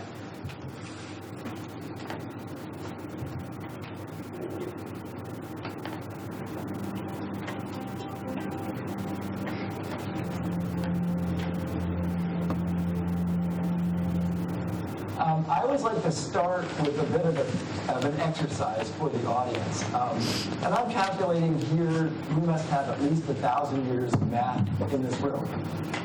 So one of the big reasons, the reason I do what I do, I'm in a hotel room about 275 days a year. I never charge for anything I do, and I go all over. You'll see I go all over. And there are two reasons I do it. I want to start with the first. So I spent my career initially with a startup company that was doing fast math chips that sort of were groundwork for the digital revolution, and then 25 years in venture capital. And there were things I saw in that were exhilarating. Some really positive things, great changes, driven entrepreneurs, amazing things. But one day I had lunch with a guy, true story, and he was really excited because they just made an investment in a company called Harvest Automation. And he said, this company is going to be incredible. Their goal is to put out of work every minimum wage worker in landscape nurseries across the country. So these are people that move plants, okay? And they had a robotic solution. And I went home and I said, wow. You know, I mean, I'm not sure I'd get excited about investing in a company that was going to put minimum wage workers out of a job. And I started thinking about this, and I've lived and breathed most of this trajectory. And so here's the issue. I didn't bring my smartphone down here, so I can't hold it up. But for 50 years, technology, price, performance, and computational power has been on an exponential growth curve. And it has been on that year in and year out for 50 years. And there are a lot of smart people that think not only is it not going to plateau, it could actually accelerate. But so here's our challenge. It's doubled in price performance every 2 years, okay? So where will it be in 10? So if somebody that's sure of the answer, I want you to hold up your hand and tell me where it will be in 10. So this is very typical. You know, I ask this question of audiences all the time because think of all the math we've taken in this room, right? We've all, I'm sure, taken pre-calculus. We've all taken exponential functions. So, but this is, nobody's gotten this answer yet. And it goes like this. In 2 years, it's 2x. In 4 years, it's 4x. So far, normal. In 6 years, 8x. In 8 years, 16x. In 10 years, 32x. To put that in perspective, think of all the disruption we've seen in our life in the last 10 years. It was only a little over 10 years ago that the first smartphone came out. All that disruption. That accelerating curve says it'll be 30 times, 32 times as much disruption in the next 10 years as the last 10 years. Okay, if it's 32x in 10 years, where is it in 20 years? Anybody know that answer and just want to say it? 20 years. See, it's interesting. I mean, I think this is fascinating, right? So it's 32 times 32. More than 1,000 times the disruption. And so my team made this little video, and if I don't blow this, we'll be able to see it. But to give you a sense of where we're headed, what the world's going to look like in the future.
All right, so I remember watching videos like that at one of our first meetings for the Future Ready Coalition. I remember thinking, this looks like it's something straight out of a sci-fi movie.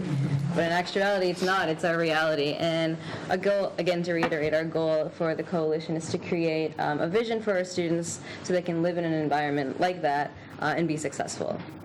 So not only did we take inspiration from videos such as those, but we also took some inspiration from other schools that are adopting similar visions or portraits of a graduate. I'm not going to go through everything here, but you can see schools like Fairfax County and Shrewsbury High School are kind of designing a portrait of a graduate that consists of 5 or 6 general buckets or categories that demonstrate the kinds of characteristics and qualities that the school would like to have their students embody in the future. So what we wanted to do, as well as get the, one of the external sources we wanted to get was the voice of the faculty and teachers. So recently, a couple months ago, Ms. Bottomley hosted a faculty meeting, and we garnered a lot of feedback from a lot of the teachers. And we asked them to fill out a Google form, and we asked them, what words resonate with you when you hear the words global citizen, innovative thinker, balanced life, lifelong learner, and our last 2 buckets that we came up with collectively was effective communicator and character. So we did this, we got a bunch of words, and I'm not going to read the words, but you can see the words that are the biggest are the words that resonated the most with the teachers. So for example, with an effective communicator, some of the words that stuck out most to the faculty was listening, clarity, respectful, self-advocacy.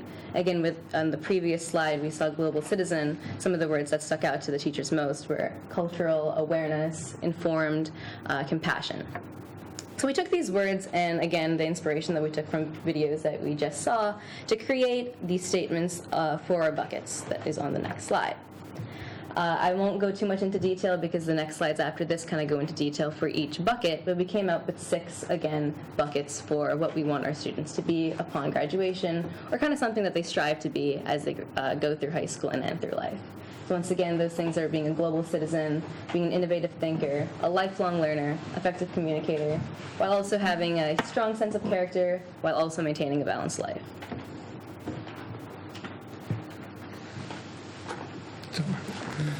Global citizen, and this first bucket was probably the easiest to kind of agree on, because not necessarily that it was obvious, but we saw it in some of the other districts, but also as we were talking, you know, you saw the video, the world changing, it's also shrinking, but also expanding in the way we're communicating throughout the world.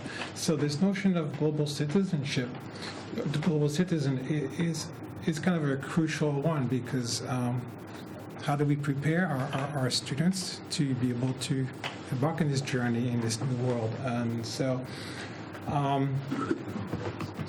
who is a global citizen? It's really someone who understands and is aware of this wider world, but also somebody who can not afraid to engage and ask or take on difficult big issues like equality or social justice or sustainable living. So they not only take on those issues, but also be able to address them in ways that are healthy communication, but also respectful. And those are not easy things to achieve, but really important in order for us to move forward as a diverse community.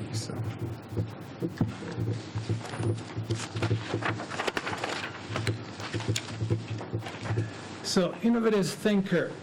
You saw in this video that we just watched that, and actually I showed that video to some of my students, and their first reaction is they were pretty intimidated by the video. It is shocking, and it's not something that we're used to, yet it's coming. And how do we prepare for that? How do we prepare for those jobs? We don't know actually what those jobs are going to be. Some of them have not been created yet. So what do we focus on?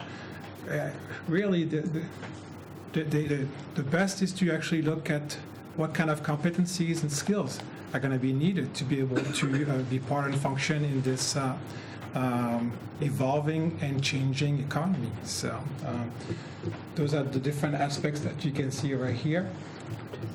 But really, it's all about helping them being prepared for what's coming. All right, so our next topic is balanced life, and in this topic, I know that you guys in your last meeting, it was new to you guys, and us students and faculty thought that it was important for students to live healthy and meaningful lives.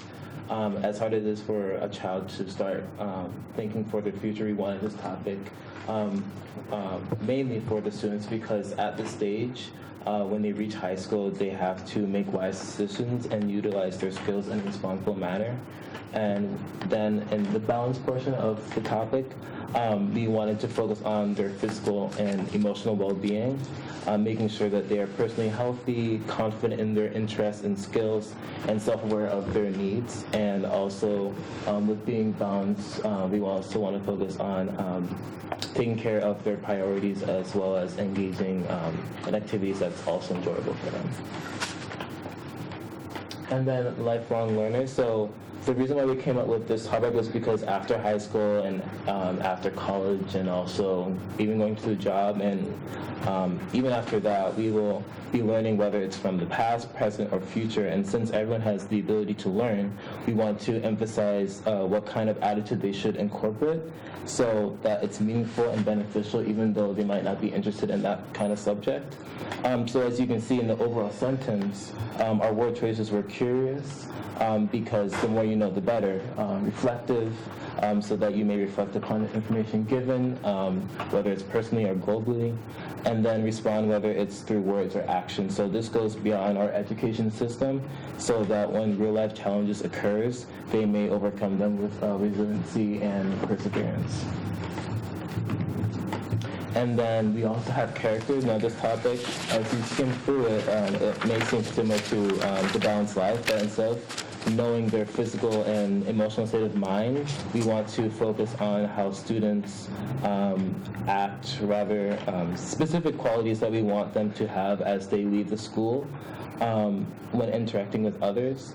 So you may know the phrases, think before you act, or actions have consequences, and that's what we're trying to get at, for them to think, feel, and act in an honest, respectful, and responsible manner. And by doing so, there will be more trust between one another, more kindness and politeness, as well as making good choices. And along with this topic, each person have their own character, depending on how that person was raised up, but we're not trying to change that. So mainly, again, we're just want the students to leave school with good moral qualities that is essential for life circumstances. So just to go back quickly to character. Character was very unique. None of the other districts that we look at ended up with that particular bucket on its own. And I think it speaks to the work of the group that we've been working with, and then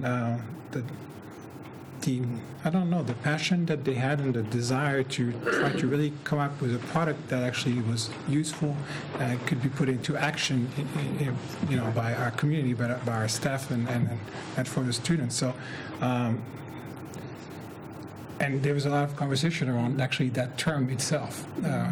Should it stay on its own character? Should it be a person? And so this is the final product, and I think that it speaks for itself. So, effective communicator. I've been at a few conferences where I see executives from large companies, international companies, make a presentation, and usually what they say is that they're looking for this bucket. This is what they're looking for. They'll take this bucket over somebody who has some experience in the field sometime because of the need of the company. And what are those needs? Well, it's be able to function in a diverse environment, be able to interact with people that you might not be familiar with, or having conversation here on your team as a diverse team, or across the globe with another group that might have different aspects or dynamics, but us also be able to understand some of those cultural nuances and be able to navigate that. And really, focusing on being an effective communicator really helps with that. It really does. It prepares our students to be able to interact in a lot of varied situations, and not only situation, but also a variety of people as well. So this is quite an important one too. Nicole, can I just add on for a second? Because as you're going through each of these, so I had the pleasure of being part of this group.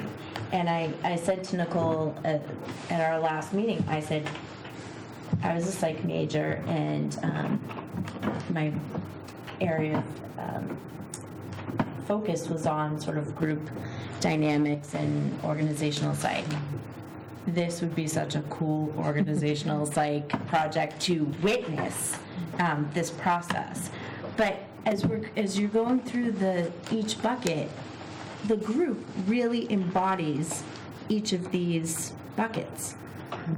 Between the students, the staff, the parents, there was conversation, there was emotion. I mean, it really, like, we embody what we produced. And I am so, it was so good. It was so good. And when we finished with the statement, we finally wrapped it all up at our last meeting. We clapped, but really, I think we all wanted to just have a big group hug. It was that powerful, and I know that sounds cheeky, but it was so powerful. And as you guys are each going through each bucket, I feel like this embodies that group, and you know, we're already halfway there because we do some of these things already. Yeah, I agree. I mean, it's been a really interesting journey to be part of. And the discussions were emotional and intense and powerful and respectful, which is also a really important piece. But again, I think that the people that were part of this coalition felt so passionately about the work that we were doing and the impact that this could have on Holliston, that it did lead to the emotional conversations and connections. And oftentimes people would leave a meeting and come back the next meeting having thought about it over the month and come back with a fresh perspective or different ideas, or they just needed a break from it and then they came back and they were ready to go again. So, you know, it's been really interesting, all of those different dynamics and everyone coming together with their own perspectives. So I agree. Thank you for having the sharing that. Honestly, having the students participate with us was just so powerful. And you know, I think as an adult who has a little bit of wisdom and a little bit of experience, has learned so much from our high school students, and that's, you know, kudos to us, right? Don't you want the next generation to be stronger than you? So they absolutely are there. And I know we made reference to the website before for the Future Ready Coalition. The blog posts you can read through to really get a better sense of our journey. But those blog posts were written by Ashani, far more skilled than I could have done. But again, I think that highlights the importance of student voice and students being part of the process in every aspect. So next steps. There's a lot of work to do. You know, we felt really good, as Mr. Raffi said at the last meeting, that we were able to come together, kind of finalize the vision. And I say finalize, recognizing there's still some tweaks to make as we go through. But it felt really good. And yet then the next step is, okay, now what? And so, you know, how do we make sure that we are communicating this out to everyone so that collectively we share in this vision of a graduate? We want to take a look at our graduation requirements through the lens of this vision of a graduate. Our transcript, our handbook, program of studies, the work throughout the district, again, through the lens of this vision of a graduate. And the other pieces in each of those individual categories here, there's an image there, and those images were created by Tom Reeve, who's the tech integration specialist at the high school, who is phenomenal. But he did that just sort of because we needed a placeholder for visuals. And I think, when we were putting together this presentation, and Ashani had felt strongly, and I agree, that having that visual there, even if it's just a placeholder, is really important. The icons there, yes, thank you for clarifying. The icons there were really important just as a placeholder, so we have a sense of where we're going. Some of the next steps will be having one of our fine arts teachers and a group of students really come together with a graphic design eye and propose some visuals, both a collective visual for everything together, as well as the icons for each of the individual categories so that they can stand on their own as well as together as a whole, because we know that although we tried to really be distinct for each of these categories, the goal is a graduate who embodies all of these, right? And so they have to be able to work together as a whole. So I'm excited to see what they come up with for some visuals. We did provide some examples from other schools, but I'm really curious to see what's unique to Holliston and what our students are able to create. And if you've walked through the halls at all or been to Art Saves Lives, there's incredible talent in this school. So I'm really excited for what they put together. And then, of course, again, sort of communicating out about this vision of a graduate. And then there's a long list of next steps, but I'll leave it at that. Thank you for letting me be part of it with you all, and thank you for leading it, Nicole and Dominique. It was really, the first part was, the journey was great, and really well done. Any questions? So who moves on to do the next steps? Is that part of this group's work? Continuing? Okay. So what we're envisioning now, although what we've tried to do is provide a good amount of structure to the process while also leaving some flexibility, because if you had asked me 9 months ago what would have been those end categories, I would not have come up with that list. And I think that's a really important piece. I didn't come into this with a list in mind, and I think that this list really reflects a lot of conversation and change, and the conversation around that character. Does it stand on its own, or is there another word with it? I mean, that has dominated a lot of conversations as we've gone along. So, I envision that the Future Ready Coalition is going to proceed forward with the next steps around, just the final tweaks on this. Again, we want to get some feedback from the student body as a whole, and we're going to do a similar activity with the student body. We have to figure out the date over the next few weeks that we did with the faculty in those word clouds to be able to make sure that we're not missing anything from the student voice. We have amazing student voices, but we also want to open it up to the student body as a whole. We're going to be incorporating that, and then once we really solidify those pieces moving forward, that group is then going to continue looking at graduation requirements as sort of that next big piece. In parallel to that, we plan on having a couple of English teachers go through all of our different categories, not necessarily for wordsmithing or changing the content, but just grammatically to make sure that there's consistency throughout that.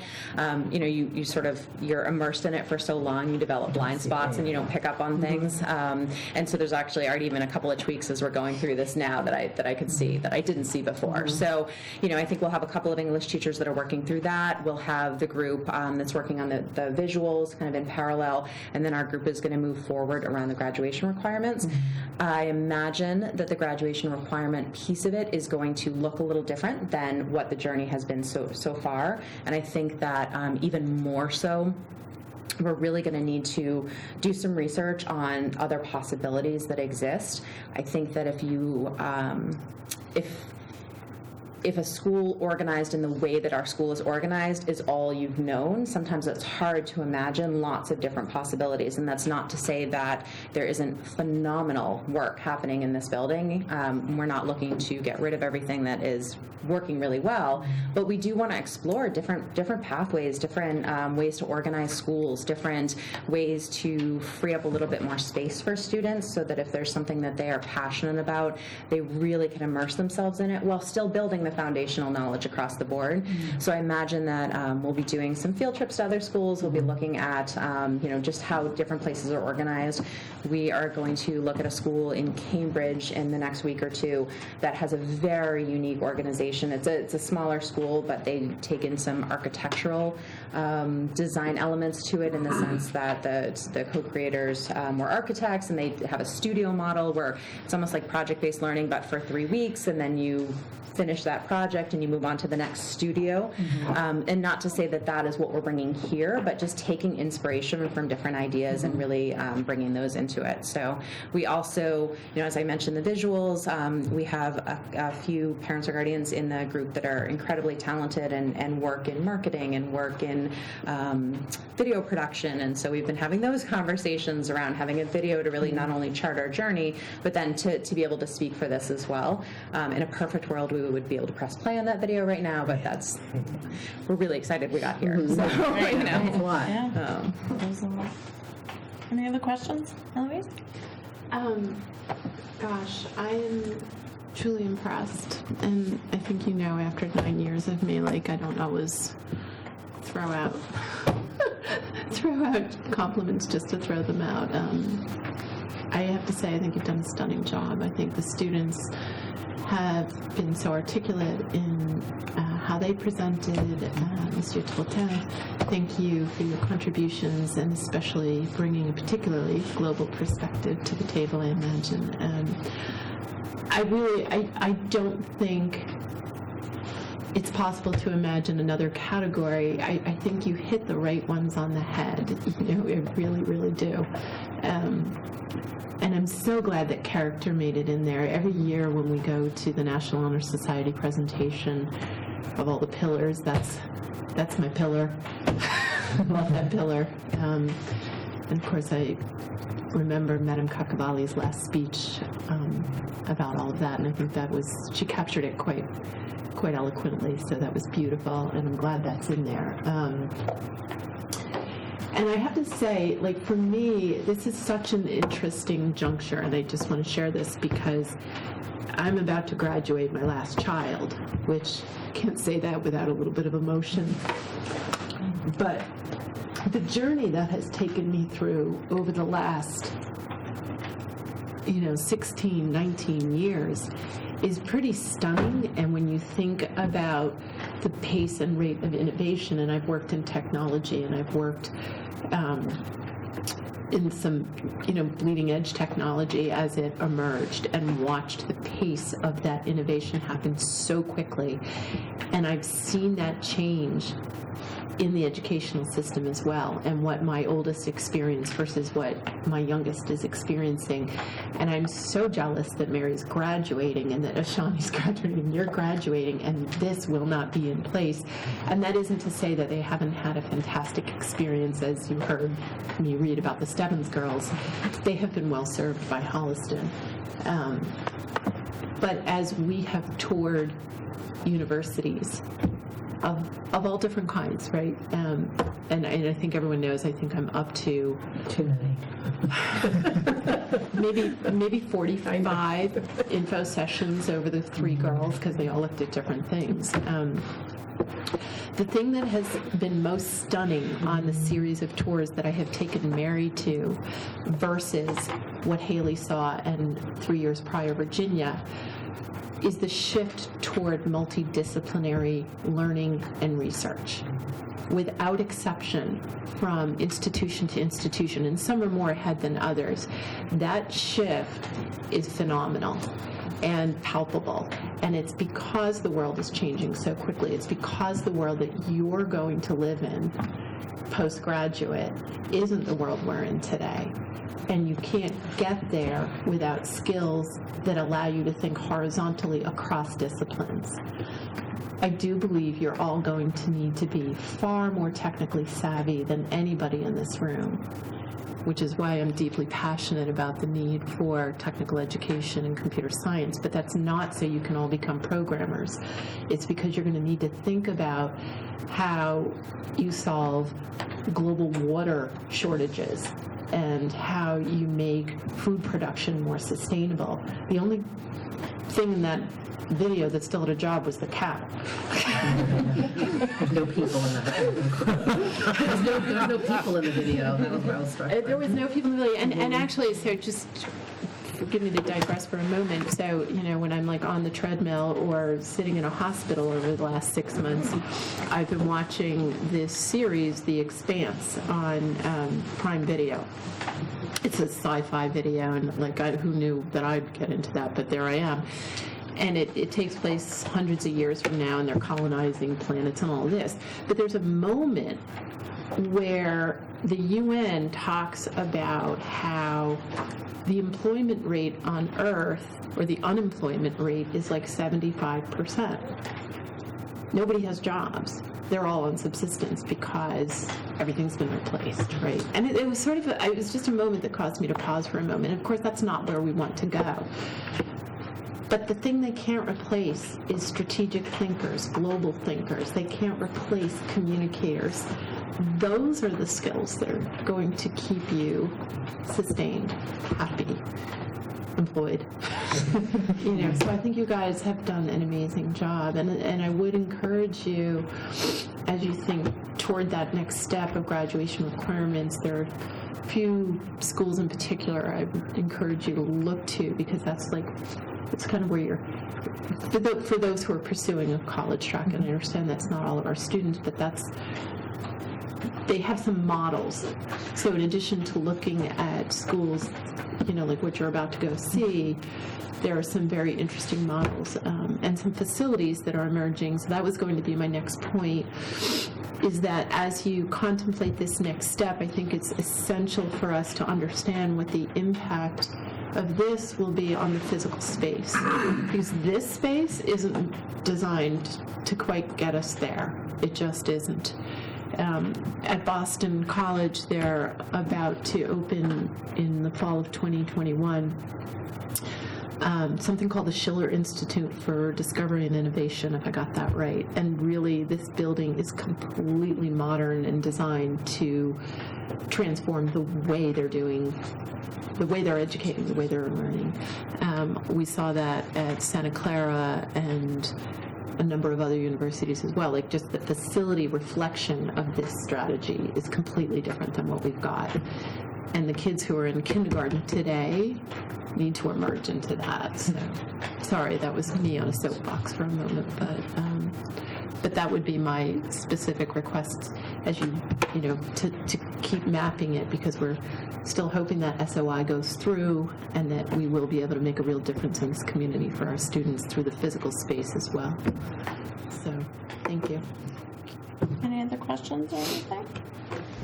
Just another thank you for all the time and collaboration, especially to the students for an articulate and thoughtful presentation. Thank you. Thank you all. Nice It's job, time for you to guys. go home Thank and you. have big days tomorrow. Best of luck on your exams. Not you. Sit down. Day off. Day off, right? All right. Cynthia? This is not the last you're Policy? gonna, this is not the last you're gonna hear about Vision of a Graduate, I assure you.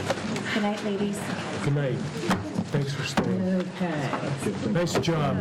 Nice job. I have clean copies. Clean it. 3 over here. I have to read these all the way through. Of course, somebody else wants to read them all the way through. No, the children foster care one, second reading. Yeah, but I have to read the whole thing all the way through the second You reading. didn't print out the. Oh, you did? Mm-hmm. It's under old business. I believe I do. Second reading, do I have to read the whole policy? Oh, I don't? No, you just review the changes. Oh, I don't think I had any, because it's not redlined. So, I don't know if there were any major changes. Does anybody remember? I think we took out one. Oh, crap. It's not redlined. How about online? Oh, yeah, let me check from last time. Yeah. That might help. There was only a couple of things if there were. I think there was one about taking out, for transportation, Yes, you we mentioned removed Title I. Title I from transportation. Basically, this policy was read to the committee in its entirety at the last meeting, and there were Which no. one are you doing? this is- Sorry, the foster care? Children- JLABF. There were no substantive changes or discussions forthcoming from the committee about this policy. There were a few grammatical tweaks. Yeah. And there was one change in the transportation area where so what do I want to look for here? The policy that came from MASC included Title I as is a on a program. funding source Right. for transportation, which we don't employ as a funding source of transportation. So other than that, this policy is essentially the same as it was in December when it was presented to you for your first reading. It is aligned with the practice and the requirements of the law at the federal level, and very closely aligns to the, in general, to the MASC target policy that, model policy, Yes. that the policy subcommittee modeled this, both the first and the second reading after.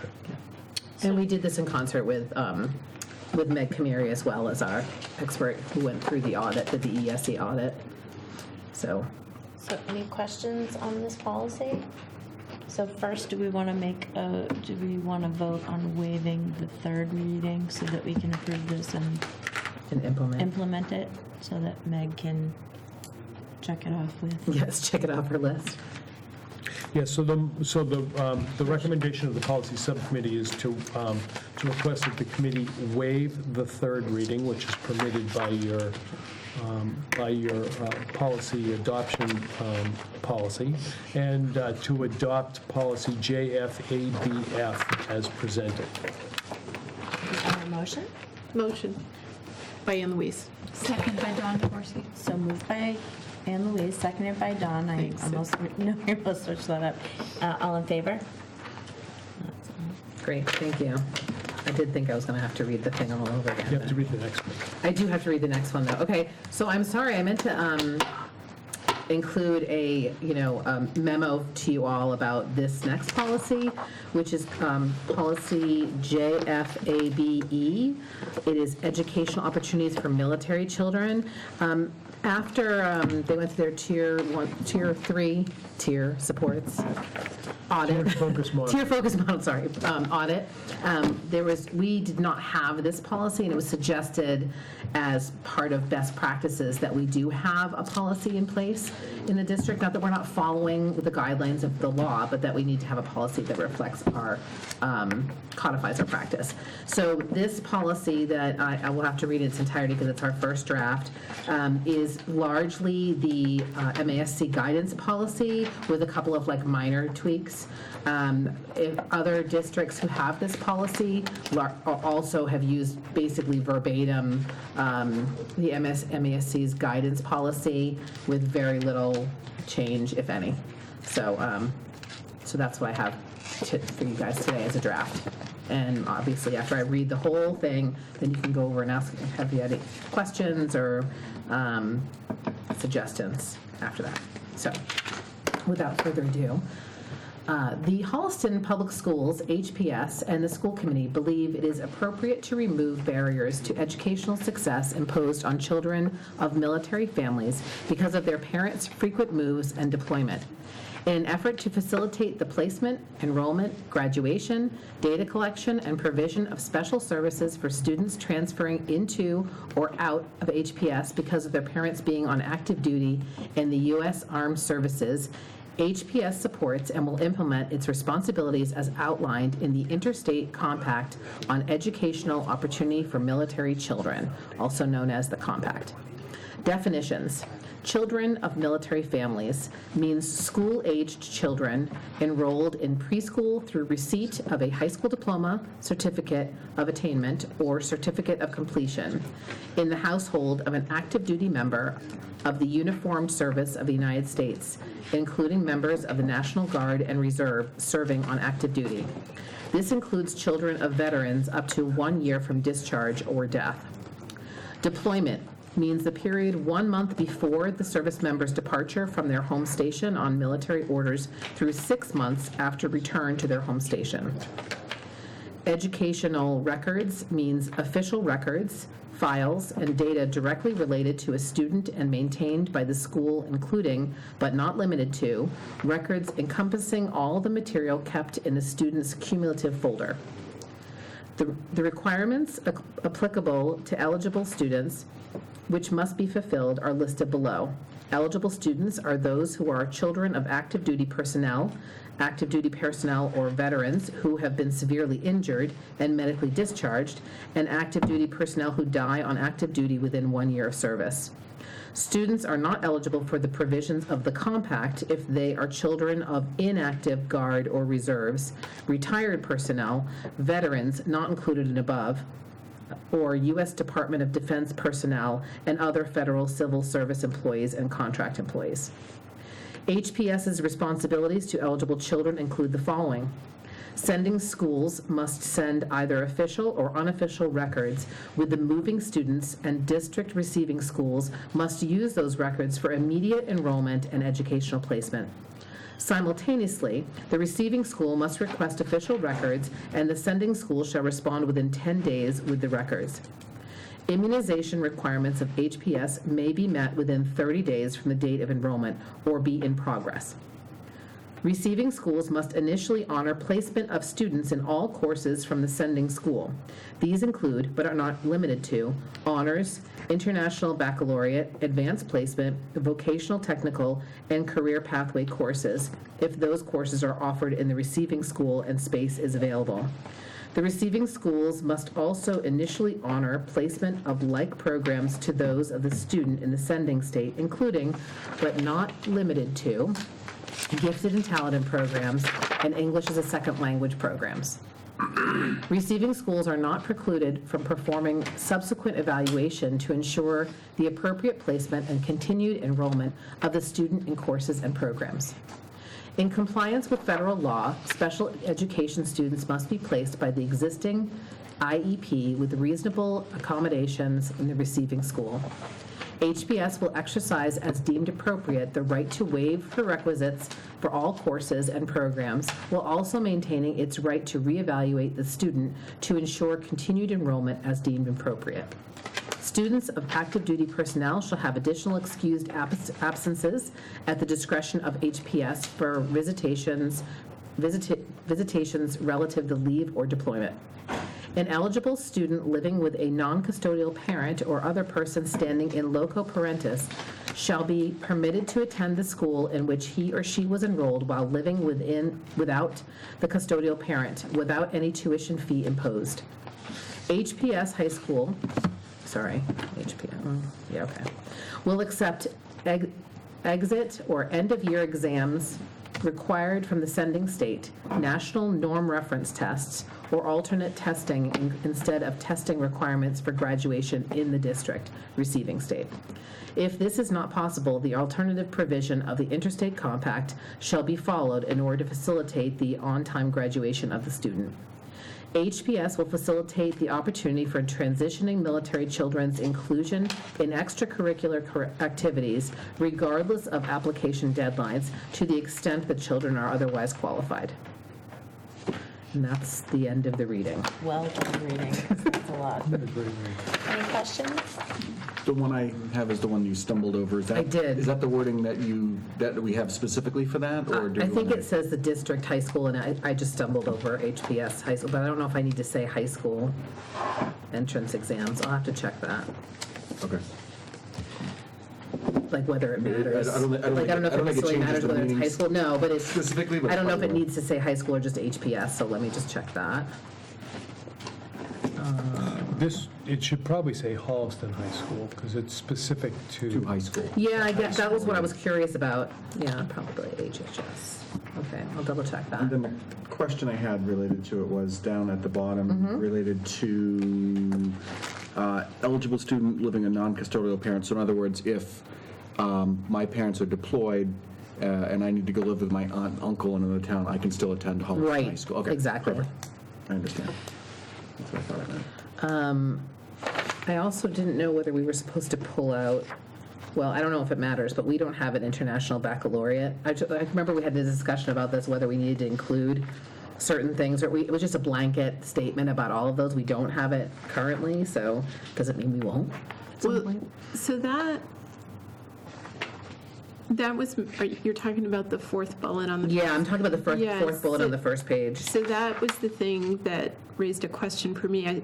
I understand, anything can happen. You don't want to have to revise your policy every single day. Right, but the way it's worded right now is it almost feels like it obligates us, even though it said, well, sort of that was my. It says these include but are not limited to, right? And it says if those courses are offered in the receiving school. Right. Right, and I saw that, but I wish that phrase was like right up front, because like we don't have IB, we don't have gifted and talented. Yes, I know. I don't know, like. Is there flexibility about, could it say if those courses or programs are offered? Because it seems like if those courses are referring to the career pathway courses. Right. If it had something wrong, or programs, it could be anything. I heard her say Anything that's offered in the district. Right. Should be available. I'm not sure flexibility in one. I wouldn't die on a sword. That was the only thing that caught me the first time I read it, because where's the if they are offered? I heard it, but I didn't. Oh, if they are offered, like usually honor placements. If those courses are offered like, I in would receiving take school and that. space is available is what it says. So it's not only that, but if space is available in it too. I would put those 4 words right at the end of the first sentence. No, From I'm the, not talking to- from the sending school, if those courses are offered. Does that make sense? Oh, you're talking, so at the end of the first, move that Those 4 if words statement to the end.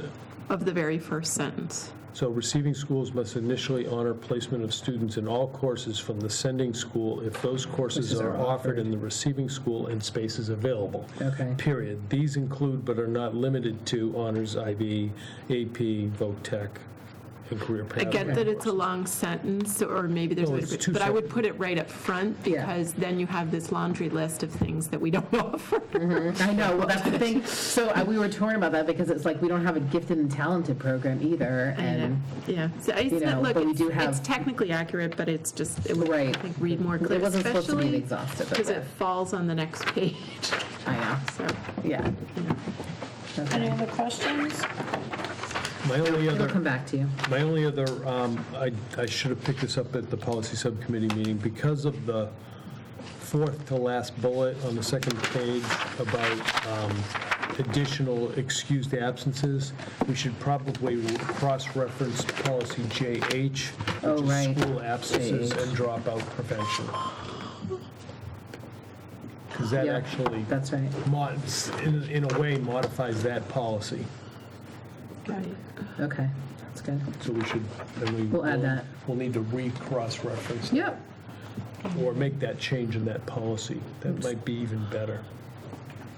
Well, we're in the J's. There you go, JH. They'll all come through. HEFJH. Okay, so, Have to do the count. right, okay, so anything else? This will go back to the subcommittee. We'll review it over for if there's any other continuity, but if there's anything else in the meantime, please reach out to me. You know where to find me.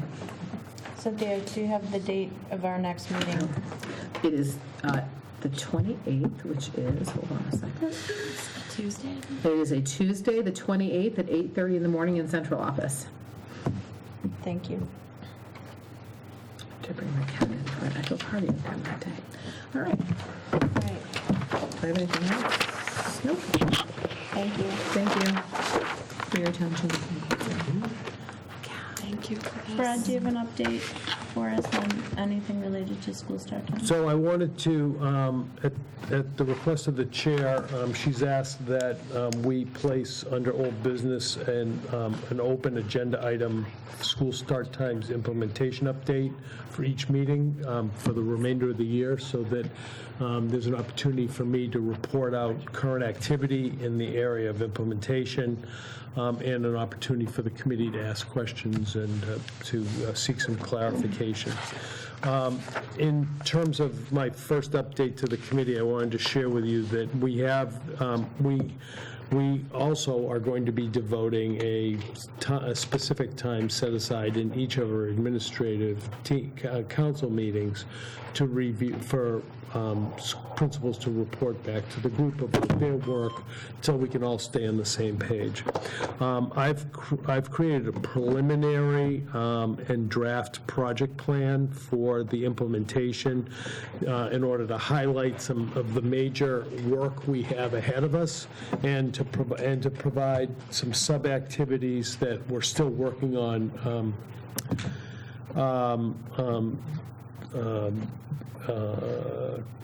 negotiating, I don't think is the right word, but developing a full and thorough list of what the specific issues are in terms of, and the activities are to accomplish certain things. So, for example, the categories of things we're working on: student transportation.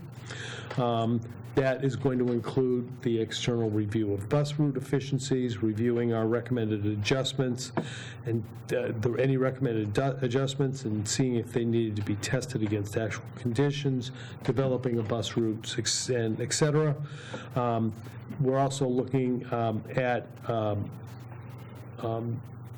performing an impact study and beginning the conversation about what that's going to look like. We have had a preliminary conversation at the admin council meeting, was it yesterday? Yesterday, about, to use Nicole's word, developing some buckets of information that we want to collect, both before and after. And we're still, what's the word I'm looking for? Teasing that out and expanding that. But things like, what are we going to do? A depression, anxiety survey of our high school kids. How do we test or survey anxiety and stress at grades 3, 4, and 5? That's a much different issue that needs to be somewhat scientifically sound. I've actually been using a lot of the work by, oh my gosh, I just forgot her name. Judith Owens. Judith Owens, that they've been doing some contract work for a large school district in Virginia to do some of these studies, so I've been kind of stealing a little of some of her ideas. So we're going to develop the information that we want to study. My commitment to you is that I will bring that back to the committee, and we can tease that out together, make sure that we have agreement as to what do we want to study, and I'll have a proposal as to how I intend to try to measure that, both pre and post. The idea being we would do some sort of data collection, pre-change data collection in the April-May timeframe, and then do another data collection in the April-May 2021 timeframe. So we're trying to account for as many variables as possible. Obviously, there's going to be an ongoing action item around communication. We also have another category about before and after school care for impacted families. So there's a big bucket of work that our extended day program is going to be working on, that I have to work through with Carol about what her plans are for notifying parents of availability, developing a plan for staffing, developing a pricing model, and those types of things. So again, a lot of this work is, since you just re-voted this last month, is just kind of identifying the things we got to do. In addition, there's continued support for the local YMCA as they develop a local before and after school programming, and that's working in consolidation or cooperation or collaboration with both Cynthia, primarily Cynthia, but also Stacy, who are serving as liaisons to the Y. I think, Cynthia, you've asked them, the Y, to come to the next meeting. Yeah, they're going to, they actually, I have permission to share that they're going to be starting their program in the fall. The YMCA is going to offer a program after school for Miller and Placentino kids from roughly 2 to 6 p.m. And the place is going to be at the Christ the King Church. So that's where it's going to be. So they're going to be coming on next meeting to give an overview and share more details with you at that point. Christ the King is the one on Central. Mm-hmm. Yeah. So, and just a shout out to Keith, that he's been helping us to advocate for transportation for this program. So thank you, Keith, for all of your wisdom and guidance and support. Thank you. So that's obviously a lot of work in progress. Those are mostly the district-wide issues. Obviously, well, it's not obviously, but there are also a significant number of school-based issues that need to be teased out. Those are primarily exploring the impact of the new school start times on the daily class and lunch schedule that needs to happen in in the 3 schools. Explore the impact of the new school start time on before and after school schedules. And then consider alternatives to the current schedule to adjust for the impacts and select an alternative, and then communicate any scheduled adjustments. So, for example, just as an example, so one concern that faculty may have for schools that are starting later is that they have their daycare kind of slated in this size window, and for the days that they have faculty meetings, a high school is used to being out at 3 o'clock at the end of faculty meetings. Now it might be after 4. That may have impact. One option they could consider is they, as a collective group, is to, do they want to have faculty meetings before school? So some of this is going to be collaborative discussions among teams. I have committed to include the federation representative in all of those conversations, and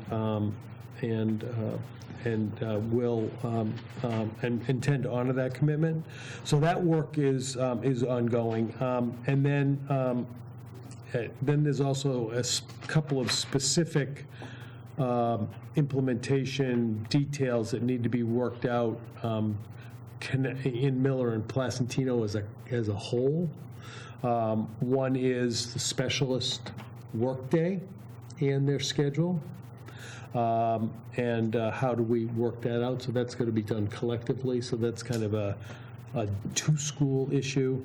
I do want to review, not to pick at a scab, but I do want to review the campus traffic patterns for Placentino and Miller.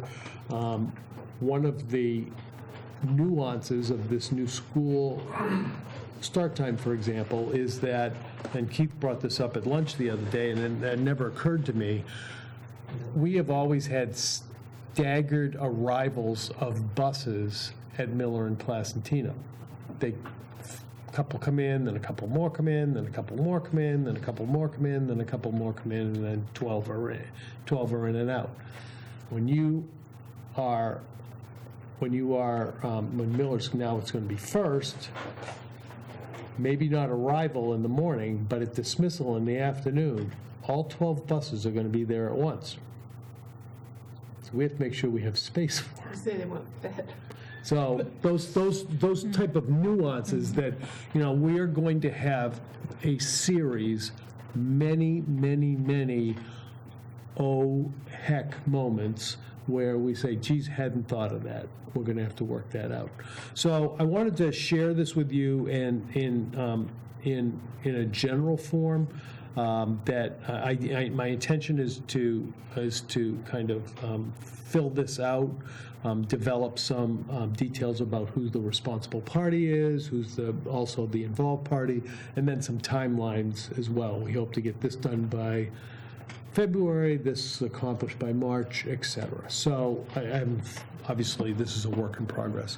But I did want to share that with the committee as part of my first implementation update. Any questions? So, in terms of the transportation audit, what is going on with that? We're in the process of passing data over to the contractor who's providing the information or analyzing the information. So we're in that process still. He's doing 2 other districts right now. We're behind them. And that's why his expected date is in the April-ish timeframe. Expected to complete in Completed, April? yes. Okay. Yes. And when he's analyzing Miller, I know with our bus contract and with our currently with high school and middle school, we run 15 buses in the morning. Mm-hmm. Are we going to run 15 buses for Miller? Is he looking at that? I don't expect us to. I'll say that because, again, there'll be extra costs for that. which is something that we have not either planned on or was not one of the tenants here. He can look at that. I don't know what that would accomplish, in all honesty, and part of the YMCA plans is potentially, we're going to need a bus to get the kids down to there. That may be funded by the YMCA, but it's got to be one of those buses if we're going to get a favorable rate on it. So we may not have 15 available. We can certainly have him look at that. In general, a review of efficiencies will review using our current parameters. In other words, we have 12 buses, make them as efficient as you can, given we have these 40 minutes. And then, is there a way outside of our current parameters to make them even more efficient? And that's where that type of conversation and those alternatives could be considered. Okay. If we haven't explicitly asked that, we can. But that's my vision of a transportation audit, is to, first I want them to, these are all our assets. Have we deployed them the most efficiently we can? And then okay, is there a way to do it even more efficiently without that restriction? Thank you. So if we used all 15 buses, it would cost us more? Yes, absolutely. If we used 13 buses, it would cost us more. But can we, so just to expand on Don's question, can we look at that, though, with the idea that, can we get some kind of price on that if it would buy more sleep for the kids that are starting the earliest? So if there's a way to use a couple more buses and somehow get some efficiencies so that, instead of your bus pickup time being 6:45, it's 6:55 or 7 a.m. We can look at that. Again, there's that balance between time and efficiency. Right. Because, we don't have a capacity issue now on the Miller runs. Right. And so, as you move forward with this, you're going to obviously become less and less efficient, and it also puts additional vehicles on the road, whether you're looking at carbon footprints, for our green committee, or for, or just more volume on the roads.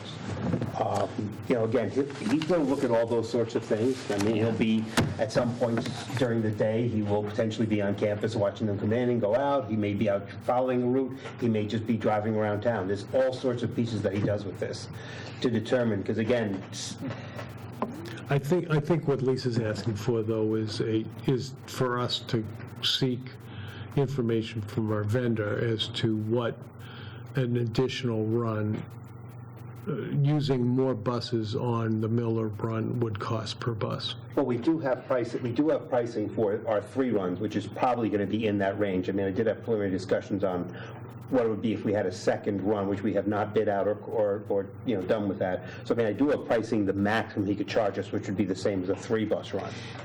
But I'm sort of asking both. I'm curious what that number would be, but I also want to know from the audit how worthwhile it would be. If we can get 10 or 15 minutes more sleep, is that worth X amount of money in our budget? Ultimately, that's going to be the school. If those options exist, that will ultimately be your call.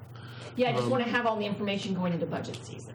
And maybe even just looking at it I don't know. in the morning. That's why the timeliness was, we were talking about. Well, why don't we can work on that. We can work on, I think it's important to know, what is the difference between a 1-run and a 3-run bus?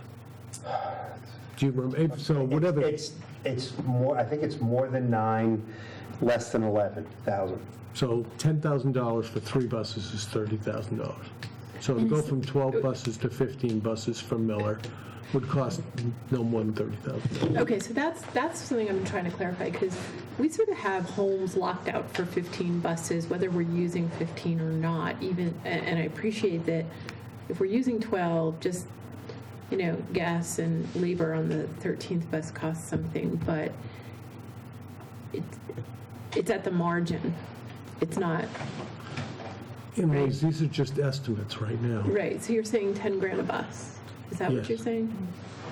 Okay, and is that AM and PM? Because I think our real focus would Well, be just AM and So then, right now, we're working on, this is not the place or time to have this conversation, because we're giving you back of the throwing out envelope numbers. figures. Right, yeah. So We just wanted to you're keep going going. way down. You're taking this and now extrapolating it, and I when you extrapolate an estimate, we get in a lot of trouble. So fair. let us get you some details around that, and we can include that in our next report. Okay, I have one other question. But just, the question behind it is just, is there a way to get a little more sleep for the kids that are starting the earliest? So that's kind of the driving question. My second question, this is micro, but a parent had suggested to us really early on, I think this was back in September, the idea of letting kids at Miller have breakfast at school, bring in breakfast, as just kind of an easy way to make mornings a little bit easier for the kids that are starting the earliest.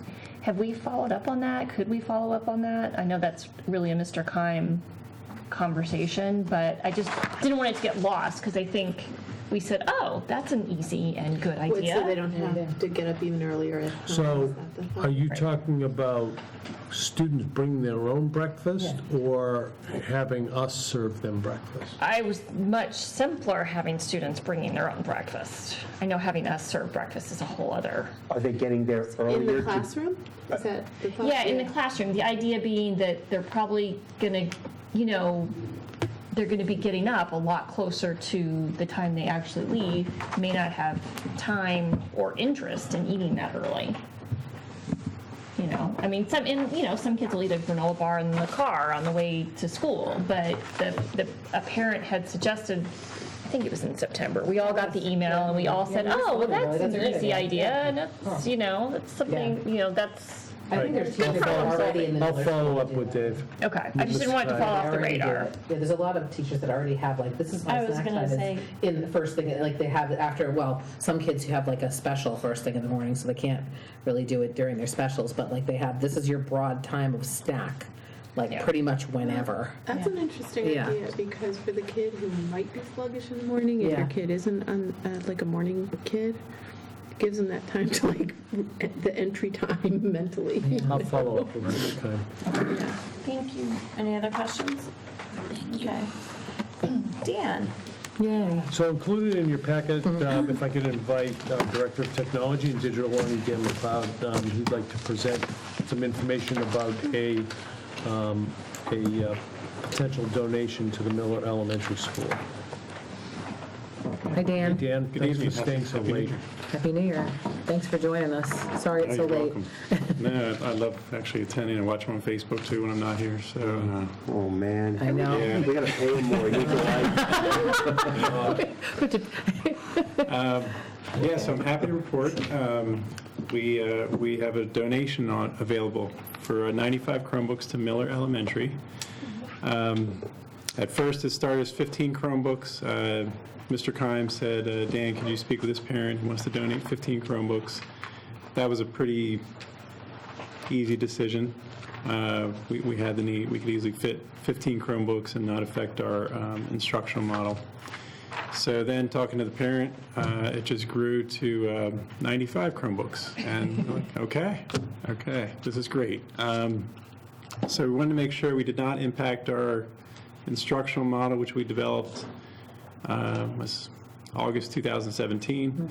So that is still part of the strategic plan, and that is not going to be impacted. So what's happening now at Miller is we have a shared cart of 30 Chromebooks between 2 classrooms, and some of those Chromebooks, whether it's keys get picked off or batteries fail, they end up in the repair shop. So our model is not quite where we need it to be. So these 100 Chromebooks, 95 Chromebooks will help supplement those carts, 38 devices.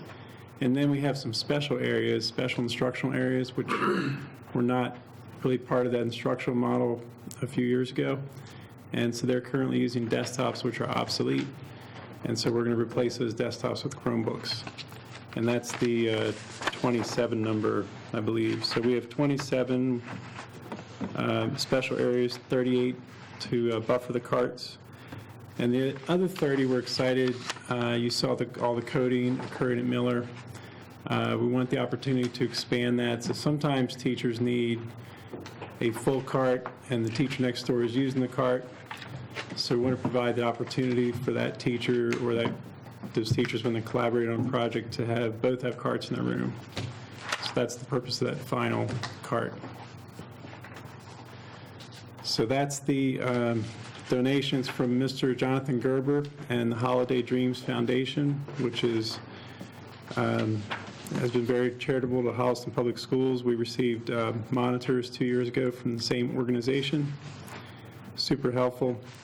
So that organization, his family, would like to offer these Chromebooks to Miller Elementary with your approval, of course. So I'm requesting favorable approval. It fits our plans, and it really would help the school kind of breathe a sigh of relief for these areas that just need that extra bump of Chromebooks. Dan, I have a quick question. I have two questions. Do you have enough support staff to manage another additional almost 100 Chromebooks? Great question. We actually are starting to leverage the Rams Pit Crew. Yep. So those students are fantastic. That program has taken off. So we're gonna we triage the Chromebooks at Miller. We order the parts, and then the Chromebooks are going to be sent to Rams for those students to repair. So that's our break fix plan right now. So yes, we believe we can handle these, because those desktops I was speaking about, they were a drain on the IT staff. Just keeping them up to date, updates, printers, you name it. So the Chromebooks are much easier to manage. And then budget-wise, what do we think the impact will be when, say, that last bullet, the 30 will be used for the instructional cart? What happens when those break, die, etc.? Will then the Miller staff be accustomed to having them and then want us to replace them? And, is that something that you were already thinking ahead 5 years down the road? Yeah, I'm going to ask for additional Chromebooks from Miller. I want to understand the budget impact, because No, that's a great question. So those 30, we'll gather data on the usage and, whether it's going to be, obviously it's a concept right now. We believe it's going to be heavily used, but we'll gather data on that and then determine if it's going to be part of the model moving forward. Okay. I'm sorry I was hogging the questions and didn't offer you guys first. No, that's okay. I mean, just a thought on that is that we have that with every new Chromebook we get. When it breaks, we got to have, inventory management plan and all of that. So I wouldn't worry about that, because there's like a solid 3-year life on these things. It's actually more. So no, I know, but I'm saying, if we purchased 200 Chromebooks, right, and we have to replace them, but then are gifted 100, right, we didn't have in our plan to replace. 3 years from now, we have to. That's my point, 300. right? But my point is, we have the visibility and lead time to build that into the rotation and plans. So I think that risk is actually small. That we wouldn't be prepared to deal with that turnover in those devices. And we were working toward a one-to-one, pretty much top.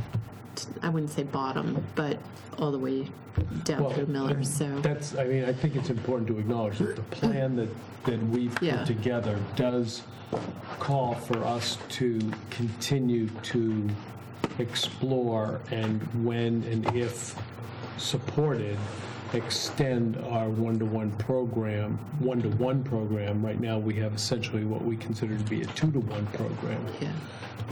Or 2 students for 1 device, or 1 device for 2 students, to expand that. And that is not a plan that's universally supported around this table, I suspect, yet.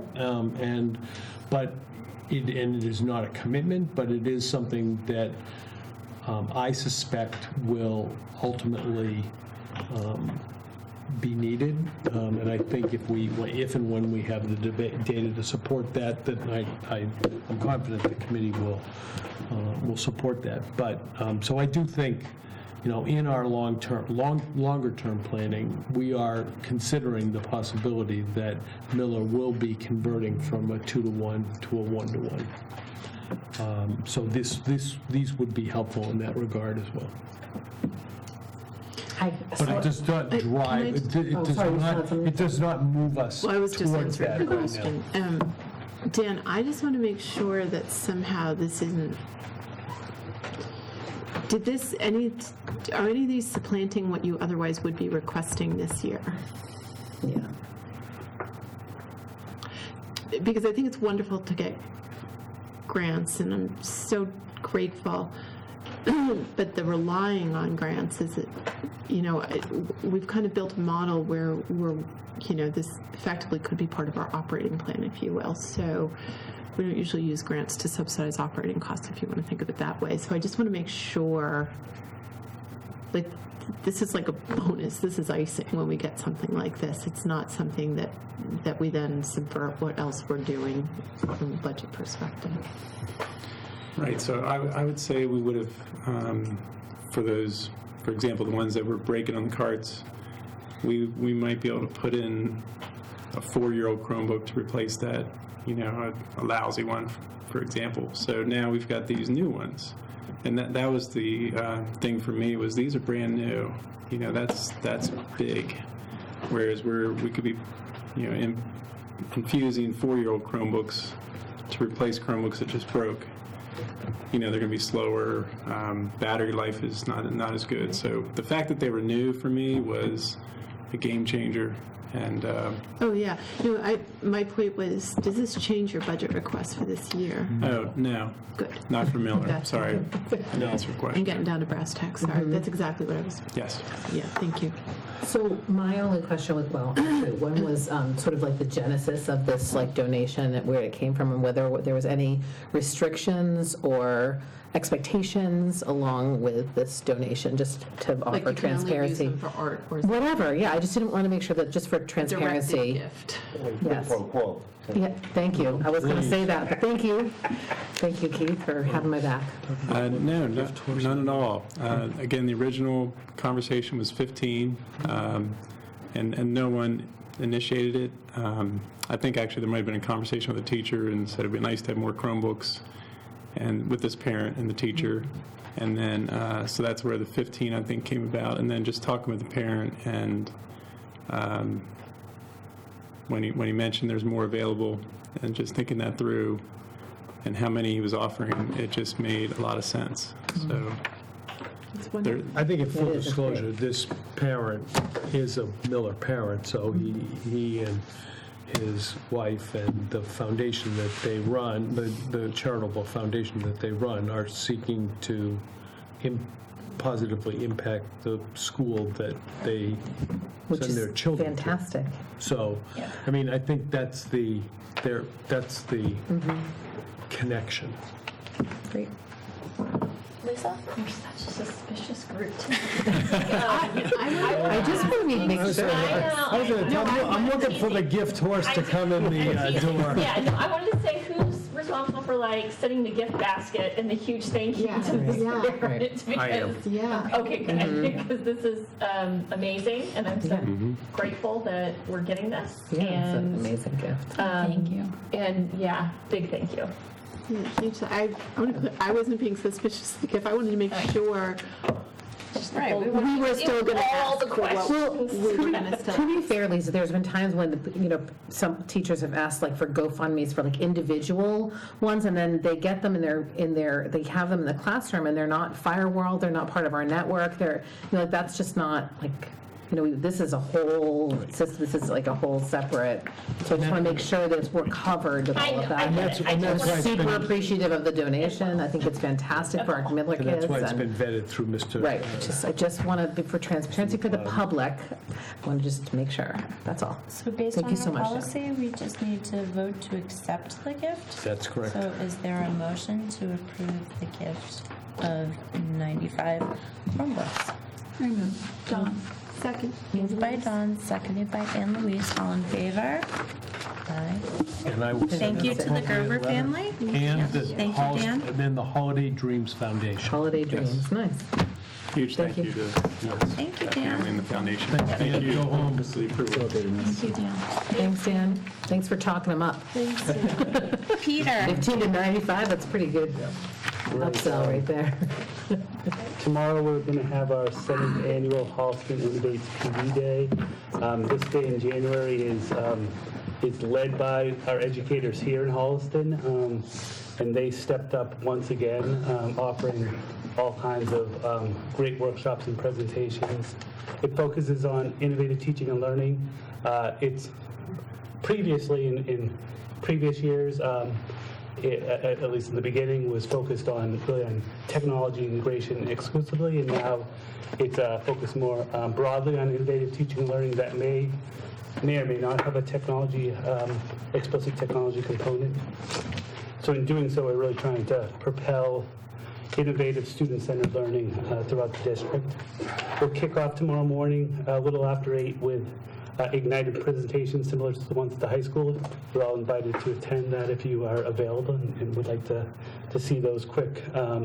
They're 6 to 8 slide, 1.5 to 2 minute presentations. There's a series of 13 of them highlighting things throughout the district. So some of them will be repeat presentations from the high school, but then presentations from all the other schools as well. And teachers have stepped up to do that. We then have over 45 breakout sessions. A lot of them are really hands-on sessions that allow teachers to really think about new learning and applications at the same time. Some are double sessions, especially at the end of the day, to allow them to process what they've learned and really think about applications, begin to plan and implicate applications in collaborative groups. That's, those types of presentations, in addition to the typical kind of hour-long presentations, or something we've built on over the last couple of years based upon feedback, because a lot of times you'll be exposed to lots of great ideas, and that's really helpful, but really having some time to really be thinking about applications allows for the impact of these sessions to be much more immediate and effective. All the presentations focus around innovative teaching and learning, that being defined as new and better for student learning. And they also concurrently, many of them have connections to social emotional learning and teaching all students, because those things can kind of dovetail and work together. I want to thank all of our presenters. Again, we have teachers stepping up. It was a little slower in the beginning of this year, and it got me a little nervous because I've been having a honeymoon for the last 2 years of teachers just like stepping up in droves. But then in the end, it's been as much supply of great presentations by people from throughout the district, and so we definitely were able to fill all of our spots because of people stepping up. We also had our technology integration folks, as well as Dan, as well as our network administrators, really behind the scenes helping to make this happen. And we definitely couldn't do that without them. If you look at the list, you get a kind of sense of some of the things that are being offered. So you have some things around global education and net service learning, around Genius Hour and passion projects. There's a bunch around explicit technology integration and how you can connect that to the classroom. Learning in the Brain is a session offered by Blair Duncan at the high school. 2 hours of music stardom is a session offered by the music teachers at the high school, where people are actually going to come up and compose music in 2 hours, and it's and record. We had some sessions around standard-based grading and assessment and exploring how that's happening in some of the art classes, English classes, and music and art classes across the district.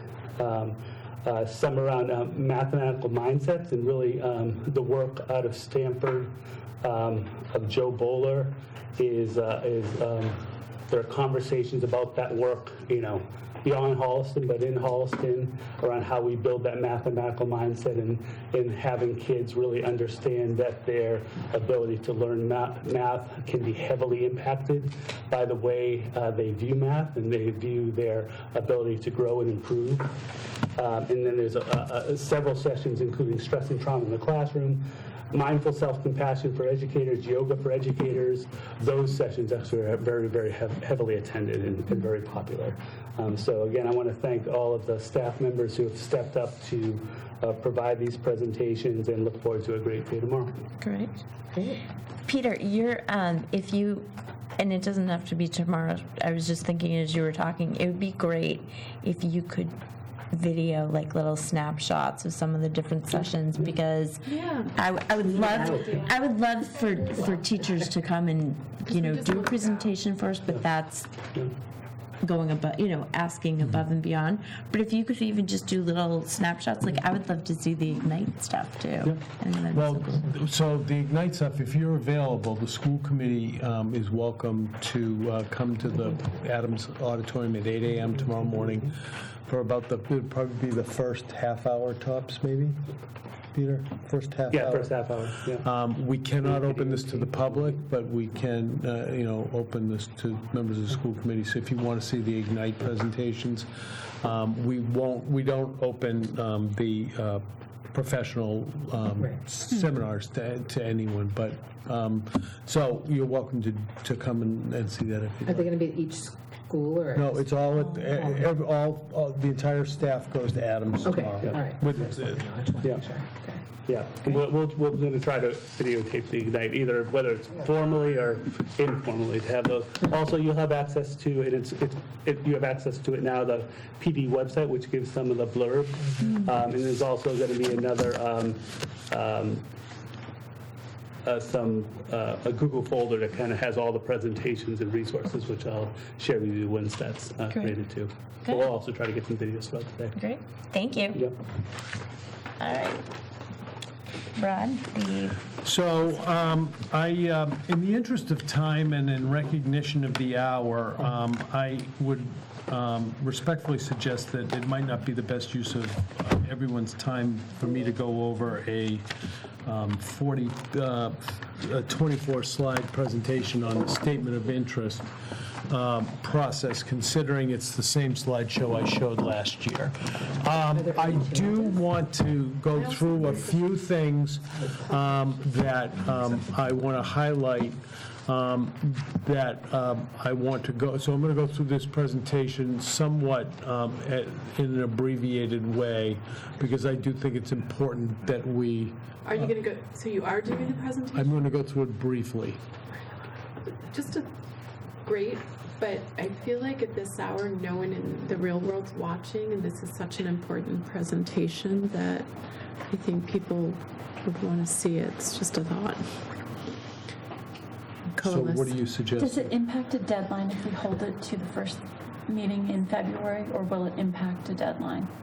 Well, the statement of interest must be submitted by mid-April. Okay. And before we can submit it, we need to have the approval of the school committee and the board of and the select board. Okay. So if and when the school committee approves the concept, then we need to get on the agenda of the select board and meet with them in a public session and seek their permission. So that may take some time. Brad, I have a thought, and I'm totally not meaning to disrupt you. My interest here is very sincere, that I think the public is very interested in this topic, and we owe it to them, and we benefit from their support to make sure the presentation itself is shared more broadly. Having said that, I think I'd be surprised if anybody on this committee wouldn't support moving ahead with an SOI. So if the vote is what you need, I don't know, throw it out and see what you get back with us. But I'd like to see the presentation, but I don't think that needs to hold up the vote if that's what we're... And you've seen the presentation 3 times already. Right, so... I've seen the presentation. So do you see where I'm going? Can I throw that out? Like, Yeah, because I was going to say, let's just vote and get that on the record, and then let's do the presentation and put a little press that it's on the agenda and get the public here. Okay. So, I don't know. So there is a specific, if the committee is interested in going, I'm sorry, Keith, we're going to have to turn that back on. And I just got my, I just went to sleep somehow. I don't remember if I included the words of the what you want to put on the motion. I apologize. We might not have the motion wording. Remember how it's supposed to be. I know. I didn't mean to It's in the disrupt. presentation, which and unfortunately, there we go. Because my question was, what has changed since we last voted on it that would make us change our vote? Right. I'm happy to vote. I'm ready to vote. All right, can we just wait for Cynthia? And Yeah. Just so she can...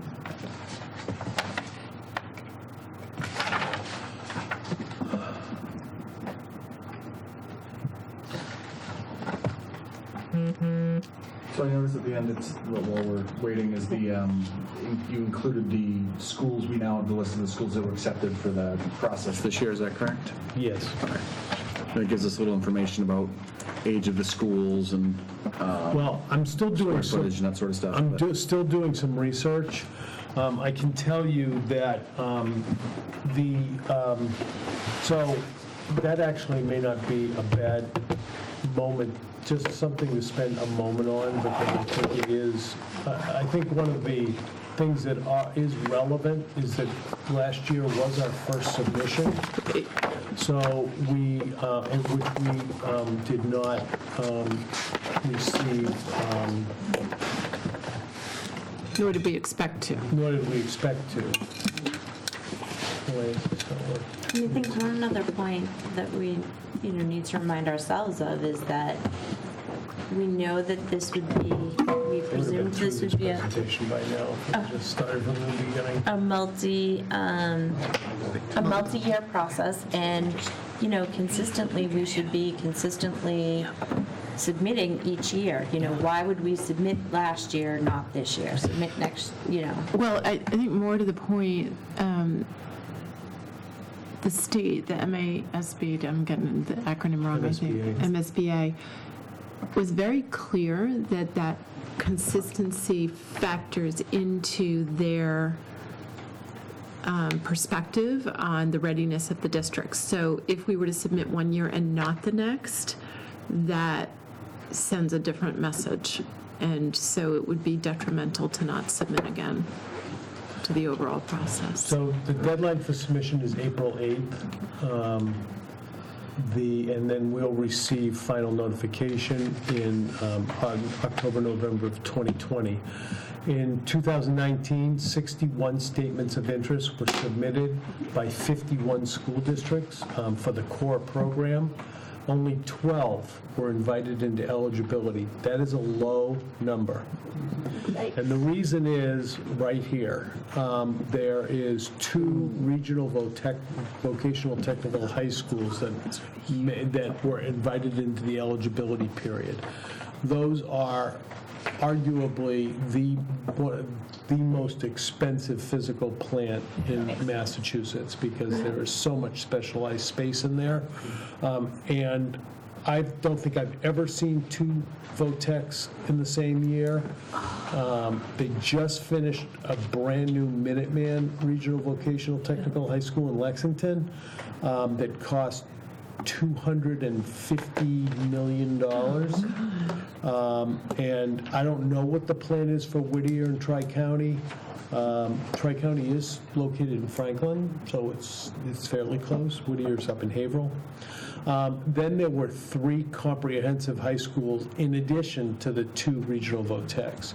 So they chewed up the money very, very quickly. There was only 1 middle school and only 6 elementary schools. Many of these that I am aware of, I specifically have talked to Judy, who's the superintendent of Winchester. I have a copy of their SOI that they submitted for the elementary school. Winchester just finished a major addition, renovation to their high school, just finished a modification to one of their elementary schools and expanded their middle school, but they are growing like crazy. One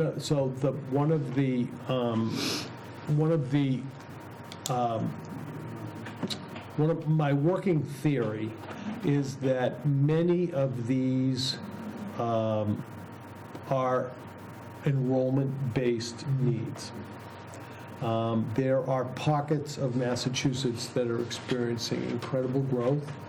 There are also pockets of Massachusetts that are struggling with student performance and significantly degrading school facilities. North Adams and East Longmeadow are clearly in that list. And then there's some fairly affluent school districts in here: Wakefield, Winchester, Neshoba, Hingham. But so they must have some significant growth issues. But that's a working theory. They have not posted the SOIs yet from the successful districts, and I just haven't had a chance to reach out to. Well, Hingham's building is pretty old. It's Maynard, but it's stunning how young those VOTEC buildings are. Do we send kids to Tri-County? Tri-County, no. We send kids to Keith. Oh, right.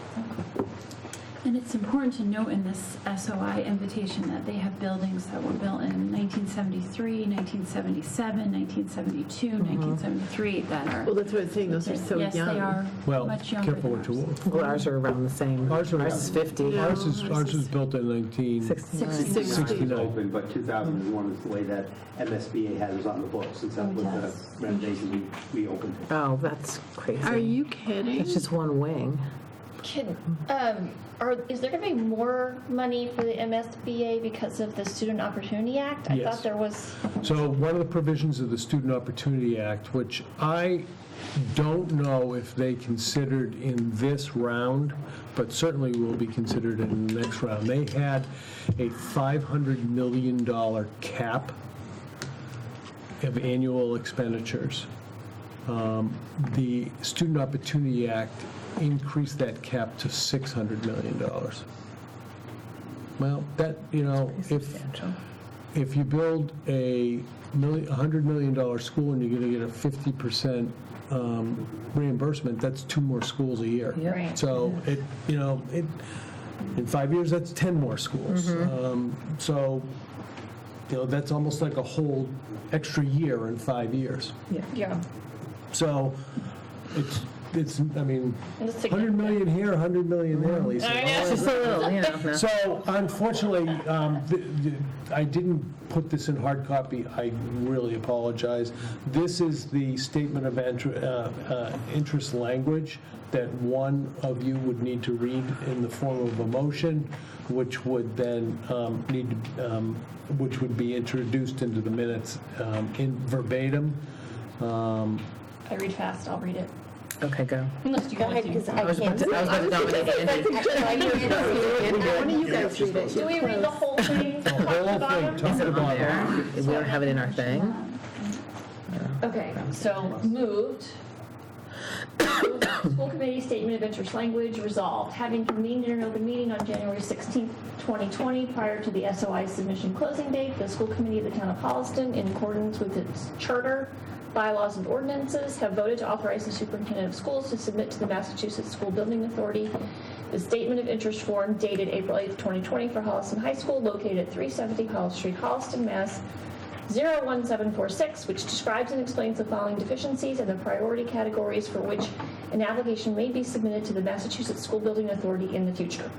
Priority Area 5, replacement, renovation, or modernization of school facility systems such as roofs, windows, boilers, heating, and ventilating systems to increase energy conservation and decrease energy-related costs in the school facility. And Priority Area number 7, replacement of or addition to obsolete buildings in order to provide for a full range of programs consistent with state and approved local requirements. And hereby further specifically acknowledges that by submitting this statement of interest form, the Massachusetts School Building Authority in no way guarantees the acceptance or the approval of an application, the awarding of a grant, or any other funding commitment from the Massachusetts School Building Authority, or commits the town of Holliston to filing an application for funding with the Massachusetts School Building Authority. Is there a second? Seconded by, Third, so moved by Lisa, seconded by Anne Louise. All in favor? Thank you. I'll bring this, would you like me to bring this presentation back and do it at the meeting in February? Yeah, I think it'd be great. I also think it'd be great to let some, to get the word out that it will be on the agenda, because in the past, we were encouraged by the MSBA to involve the community, so that'd be great. And with the committee's permission, I'd like to notify the select board of your vote and seek permission to be placed on their agenda for the school committee and I to, for the school committee and me to seek their permission as well. Yes. Okay?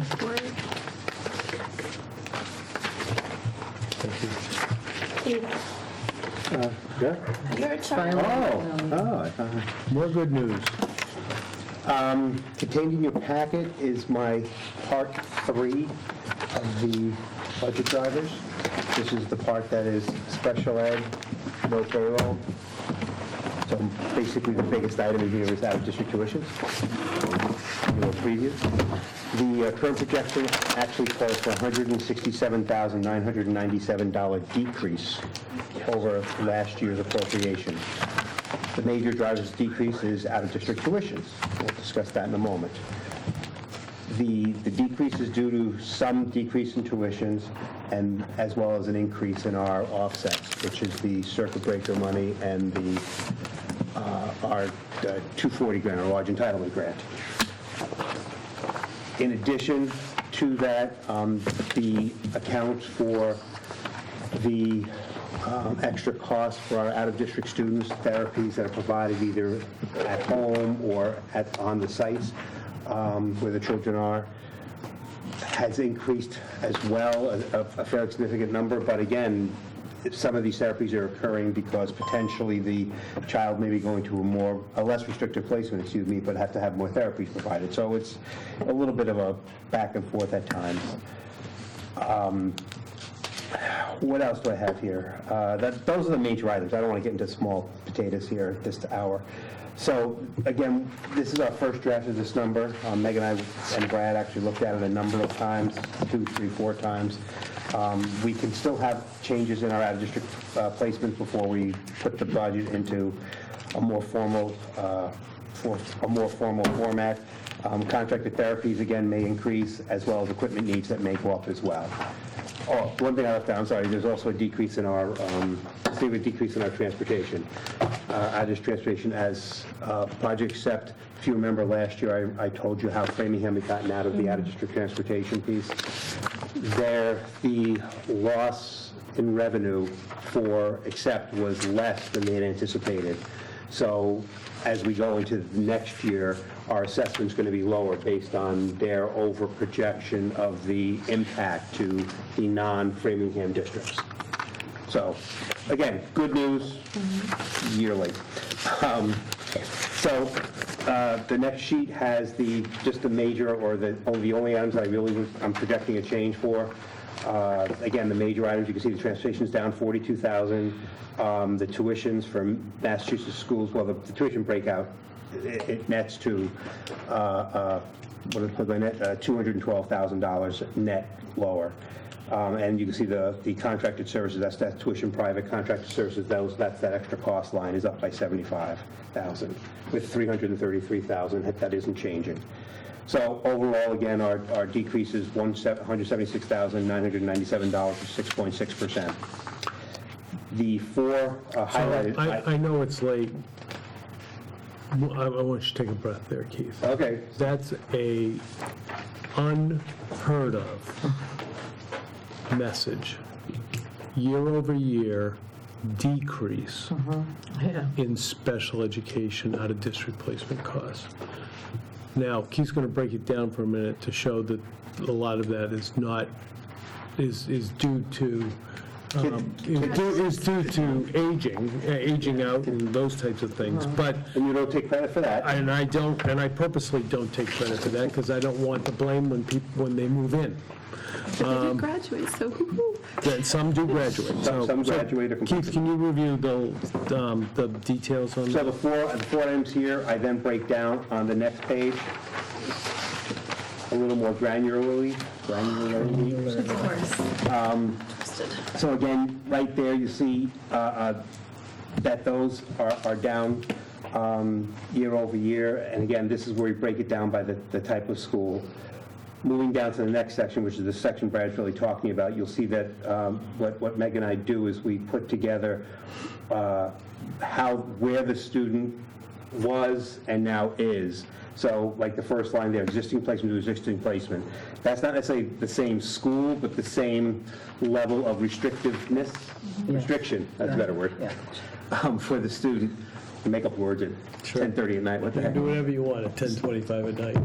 So again, for existing placements, that went up a little bit, which is expected to happen with increases in costs in those schools. The existing placement to a more restrictive placement, you'd expect that number to go up, and again, that went up by $460,000. A less restrictive placement, that went down by $432,000. So that, again, a less restrictive placement could be the child coming back into district, or it could just be from a residential program to a day program, or a day program school that's more restrictive to a less restrictive one. There's all sorts of permutations there that can come from that. A student who's going from in-district to out-of-district, that number is always going to be up because we're going from costs that are embedded in our budget already, or in our staffing model, to something now that's different. That went up by $577,000, but then as Brad was mentioning, the big McGilla here is the student who's either aged out, moved out, graduates, completes their program, whatever combination they have, we're no longer fiscally responsible for them, or, we're actually no more fiscally responsible for them, period. There's no or. So in that line item, we had an $800,000 reduction, which is kismet for this year. It's not the type of typical, it's not the number if you look back over the years. It's not the thing that happens every... Typical. Well, it's every 3-4 years. But graduations we can take responsibility for. Move-outs, we can't. So just Nor age. help me out here. So it's like lottery for this year, but next year our reimbursements change. Again, as you know, the circuit breaker is a trailing model where this year's costs we claim late in the year, we get paid for that next year and actually use it the year after. So it's like a 2-year window almost. So it could have a little bit of a slingshot effect in that regard? Absolutely. There's no question that's coming, but again, we plan for that. We are mindful of it, and it's the reason why we've taken advantage of the best practices that DOR allows for and DESE recommends, which is we maintain a year's worth of circuit breaker. So that's how I can tell you that next year we're going to spend to the penny, $1,627,000, because that's what we have coming in this year, right? Which is based on last year's placements. Right. Excuse me? And in-district kids as well, yes. There is an in-district component that, $50 of it's in-district, but... Meg works to give Meg full credit, Meg works her derriere off. Why isn't she up at the... Meg works her derriere off, because I don't present from there. Meg works her derriere off on getting the in-district kids, as many as we can claim. There are districts, and Meg will vouch for this, there are districts that go in-district, I don't want to bother them, it's not worth my time.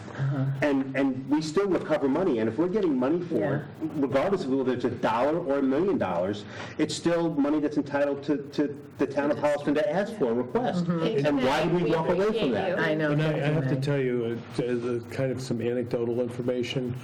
We are so aggressive about what we seek in circuit breaker that we are audited every year. Every year. They do random audits on us, and I'm using Random audits. but we pass. But because we're so aggressive, they will audit us every year. Is this another Now, one of the things I did want to talk about circuit breaker, because while we will be basing this on a lower rate, on a lower expenditure, the income we receive next year is going to be not only based on this year's expenditures, but also will include transportation, which is now which is another major change, which is actually the major change to Holliston of the Student Opportunity Act, which now includes reimbursement for special education, or including special education costs in your circuit breaker calculation. So they may offset each other a little bit. It may kind of calm down the impact of this significant reduction. Super. And again, you can see the increase in the circuit breaker there and the increase in the 94,142 grant. That's our large entitlement grant. That's a federal special education grant that we spend exclusively on tuitions. So. With direct service to children. So, any questions? Just to summarize, so most of our savings is on the moves, the graduates then? The children who are no longer fiscally responsible for. Okay. Age outs, move But outs, and also graduates. because of all the investment that we put into the guidance department and. Well, these are out-of-district children, remember? I understand that, So it's just in not. terms of like special education. Are any of them not out of district, but are 18 to 21-year-olds? Like, That part, that does not show up here. that doesn't show. No, this is just out-of-district tuition. Okay. That's the only, that 800,000 is just out-of-district tuition. The number I do want to point out, and I want to brag a little bit because of, again, shows, first of all, it reflects Meg's and my vision of the Holliston Public Schools, but also I think it shows that vision is being implemented. The fact that we have students who have needs that are in existing placements that we are projecting that will be at less restrictive placements next year represents a $432,000 savings year over year. That is something that I will take credit for, and that Meg should take credit for, and especially her team and the teachers who work on the IEPs and try to encourage less restrictive environments, which traditionally the less restrictive, the less expensive traditionally. So, and that's the win-win. When a student is able to move into a less restrictive environment, that means the student is able to do that. You don't do that because they can't. You do it because they're able, because the work has been done at the more restrictive environment, and they're now able to enjoy fewer restrictions and still succeed. That is the ultimate purpose of special education, is to move students into less restrictive environments wherever you're able. LRE. So Keith, you want to go over the last page, because this is Yes, that's what I'm doing next. So I'm all together, don't worry. I know, I'm just moving things around. Okay, so any other questions on the special ed piece? Okay. Move along, don't ask questions. So before we get to the last page of of this piece of the packet, I have to do a little mea culpa here. When I did the first part, and it's funny, Joan asked the question, it didn't register in my thick head. As part of the ongoing development or trying to align ourselves with Jesse's chart of accounts that changes frequently, one of the accounts I included in part one really belonged in part two. And so when I did the total sheet, it was like I was $15,000 off. It's like, how can I be $15,000 off to the penny? And then it was easy for me to track down. So the first page is the original, what I presented for part one, and I highlighted the item, that employee retirement contributions, we treat that as a payroll transaction, is $15,000. And so it is now gone from the updated one. It's no longer there. So this is old. It says original there somewhere. It actually says revised. Top left, Yeah, it says original. I see that. And then the revised one. Because we don't have employee retirement. Exactly, so the 15,000 is out. Who taught that? Joan taught that? No, Joan taught that, she had a question about the employee retirement contributions in there, and it's like, I never put that back, I have a payroll item in the non-payroll section, so. Okay, So, that's done. all right. So that's the new one. That's the new one. So that total is now on the next sheet, which we go to the last sheet of the packet, which is our initial view of fixed costs versus the Finance Committee guidelines. So when you add up the three components, our salaries, which was part two, our other fixed costs, which was this part one, and then the special ed piece that we just did tonight. Okay. The total of that, the total of those three presentations totals a total increase of $949,920, or 2.72% increase in our year-over-year budget. Finance Committee guidelines are 1%, or $349,473, leaving us with a gap to the Finance Committee number of $600,447, or 1.72%. Do that in my head, that's subtraction, so you do the math at the end. So that's where we stand today. I don't know if you have any questions about that. Our next step in the process of the budget season is strategic improvement initiative on Friday, followed up by Brad's recommended budget, which will be the the first Thursday in February. Whatever date that is. 6th. Okay? Still the first Thursday. Sorry. Any First Monday in questions February. on the special ed costs? Any questions? Any other questions on that? No. Thank you. Thank you. You're done with me. No, we're not. Nice. Sorry. Thank you. Meg, thank you. Yep. for Meg, staying thank so you. late. Dan, you too. Thank you. Go home. Please.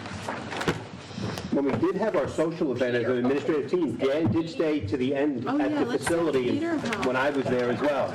So Dan did stay there, so Dan hangs in. He does. I'm proud of him. He's like, all kids will be asleep by the time I get home. That's what I do. Yeah, we're all working tomorrow. Good night. You want your SII thing tomorrow? Keith, why don't we do the financial report for January 2020? I am. Put it away. The financial report, this is containing your packet is your financial report for the fiscal year 20 for the month of January. The projection for this month is identifies a $166,000 budget balance, a decrease of about $10,000. At the time, for the time, do you want me to go through these, Brad, or just kind of say this is in your packet, you can Top read? line. We're good.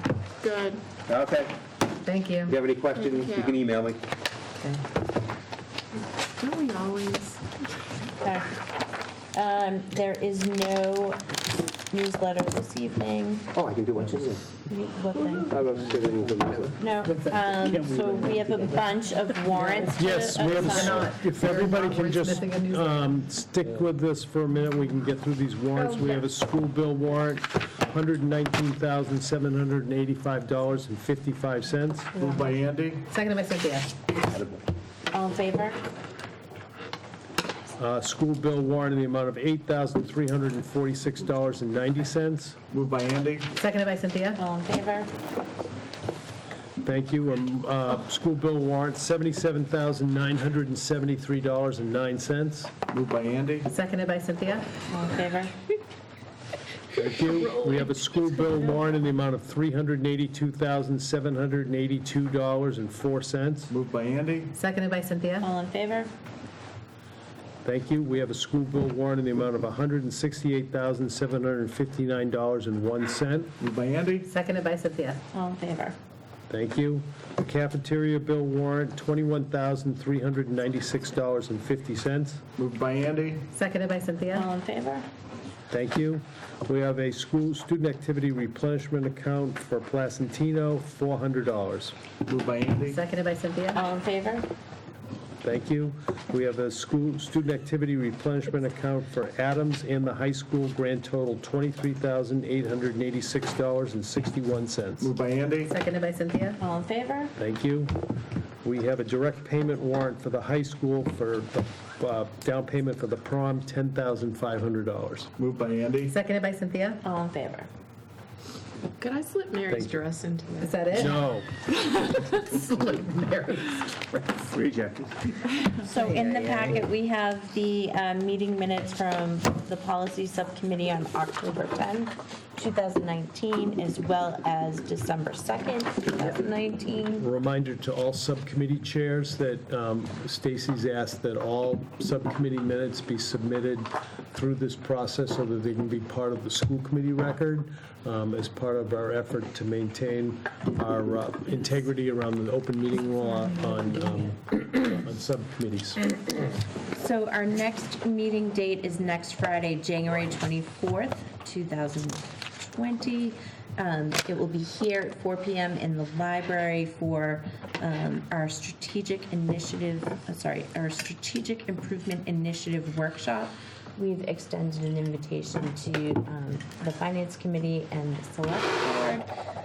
And then our next regular session will be February 6th. On the agenda, Brad? We will expect, you will see, you received the superintendent's recommended FY21 budget. You're going to be visited by the members of the YMCA who are going to give you an overview of their before or just after school programming plans.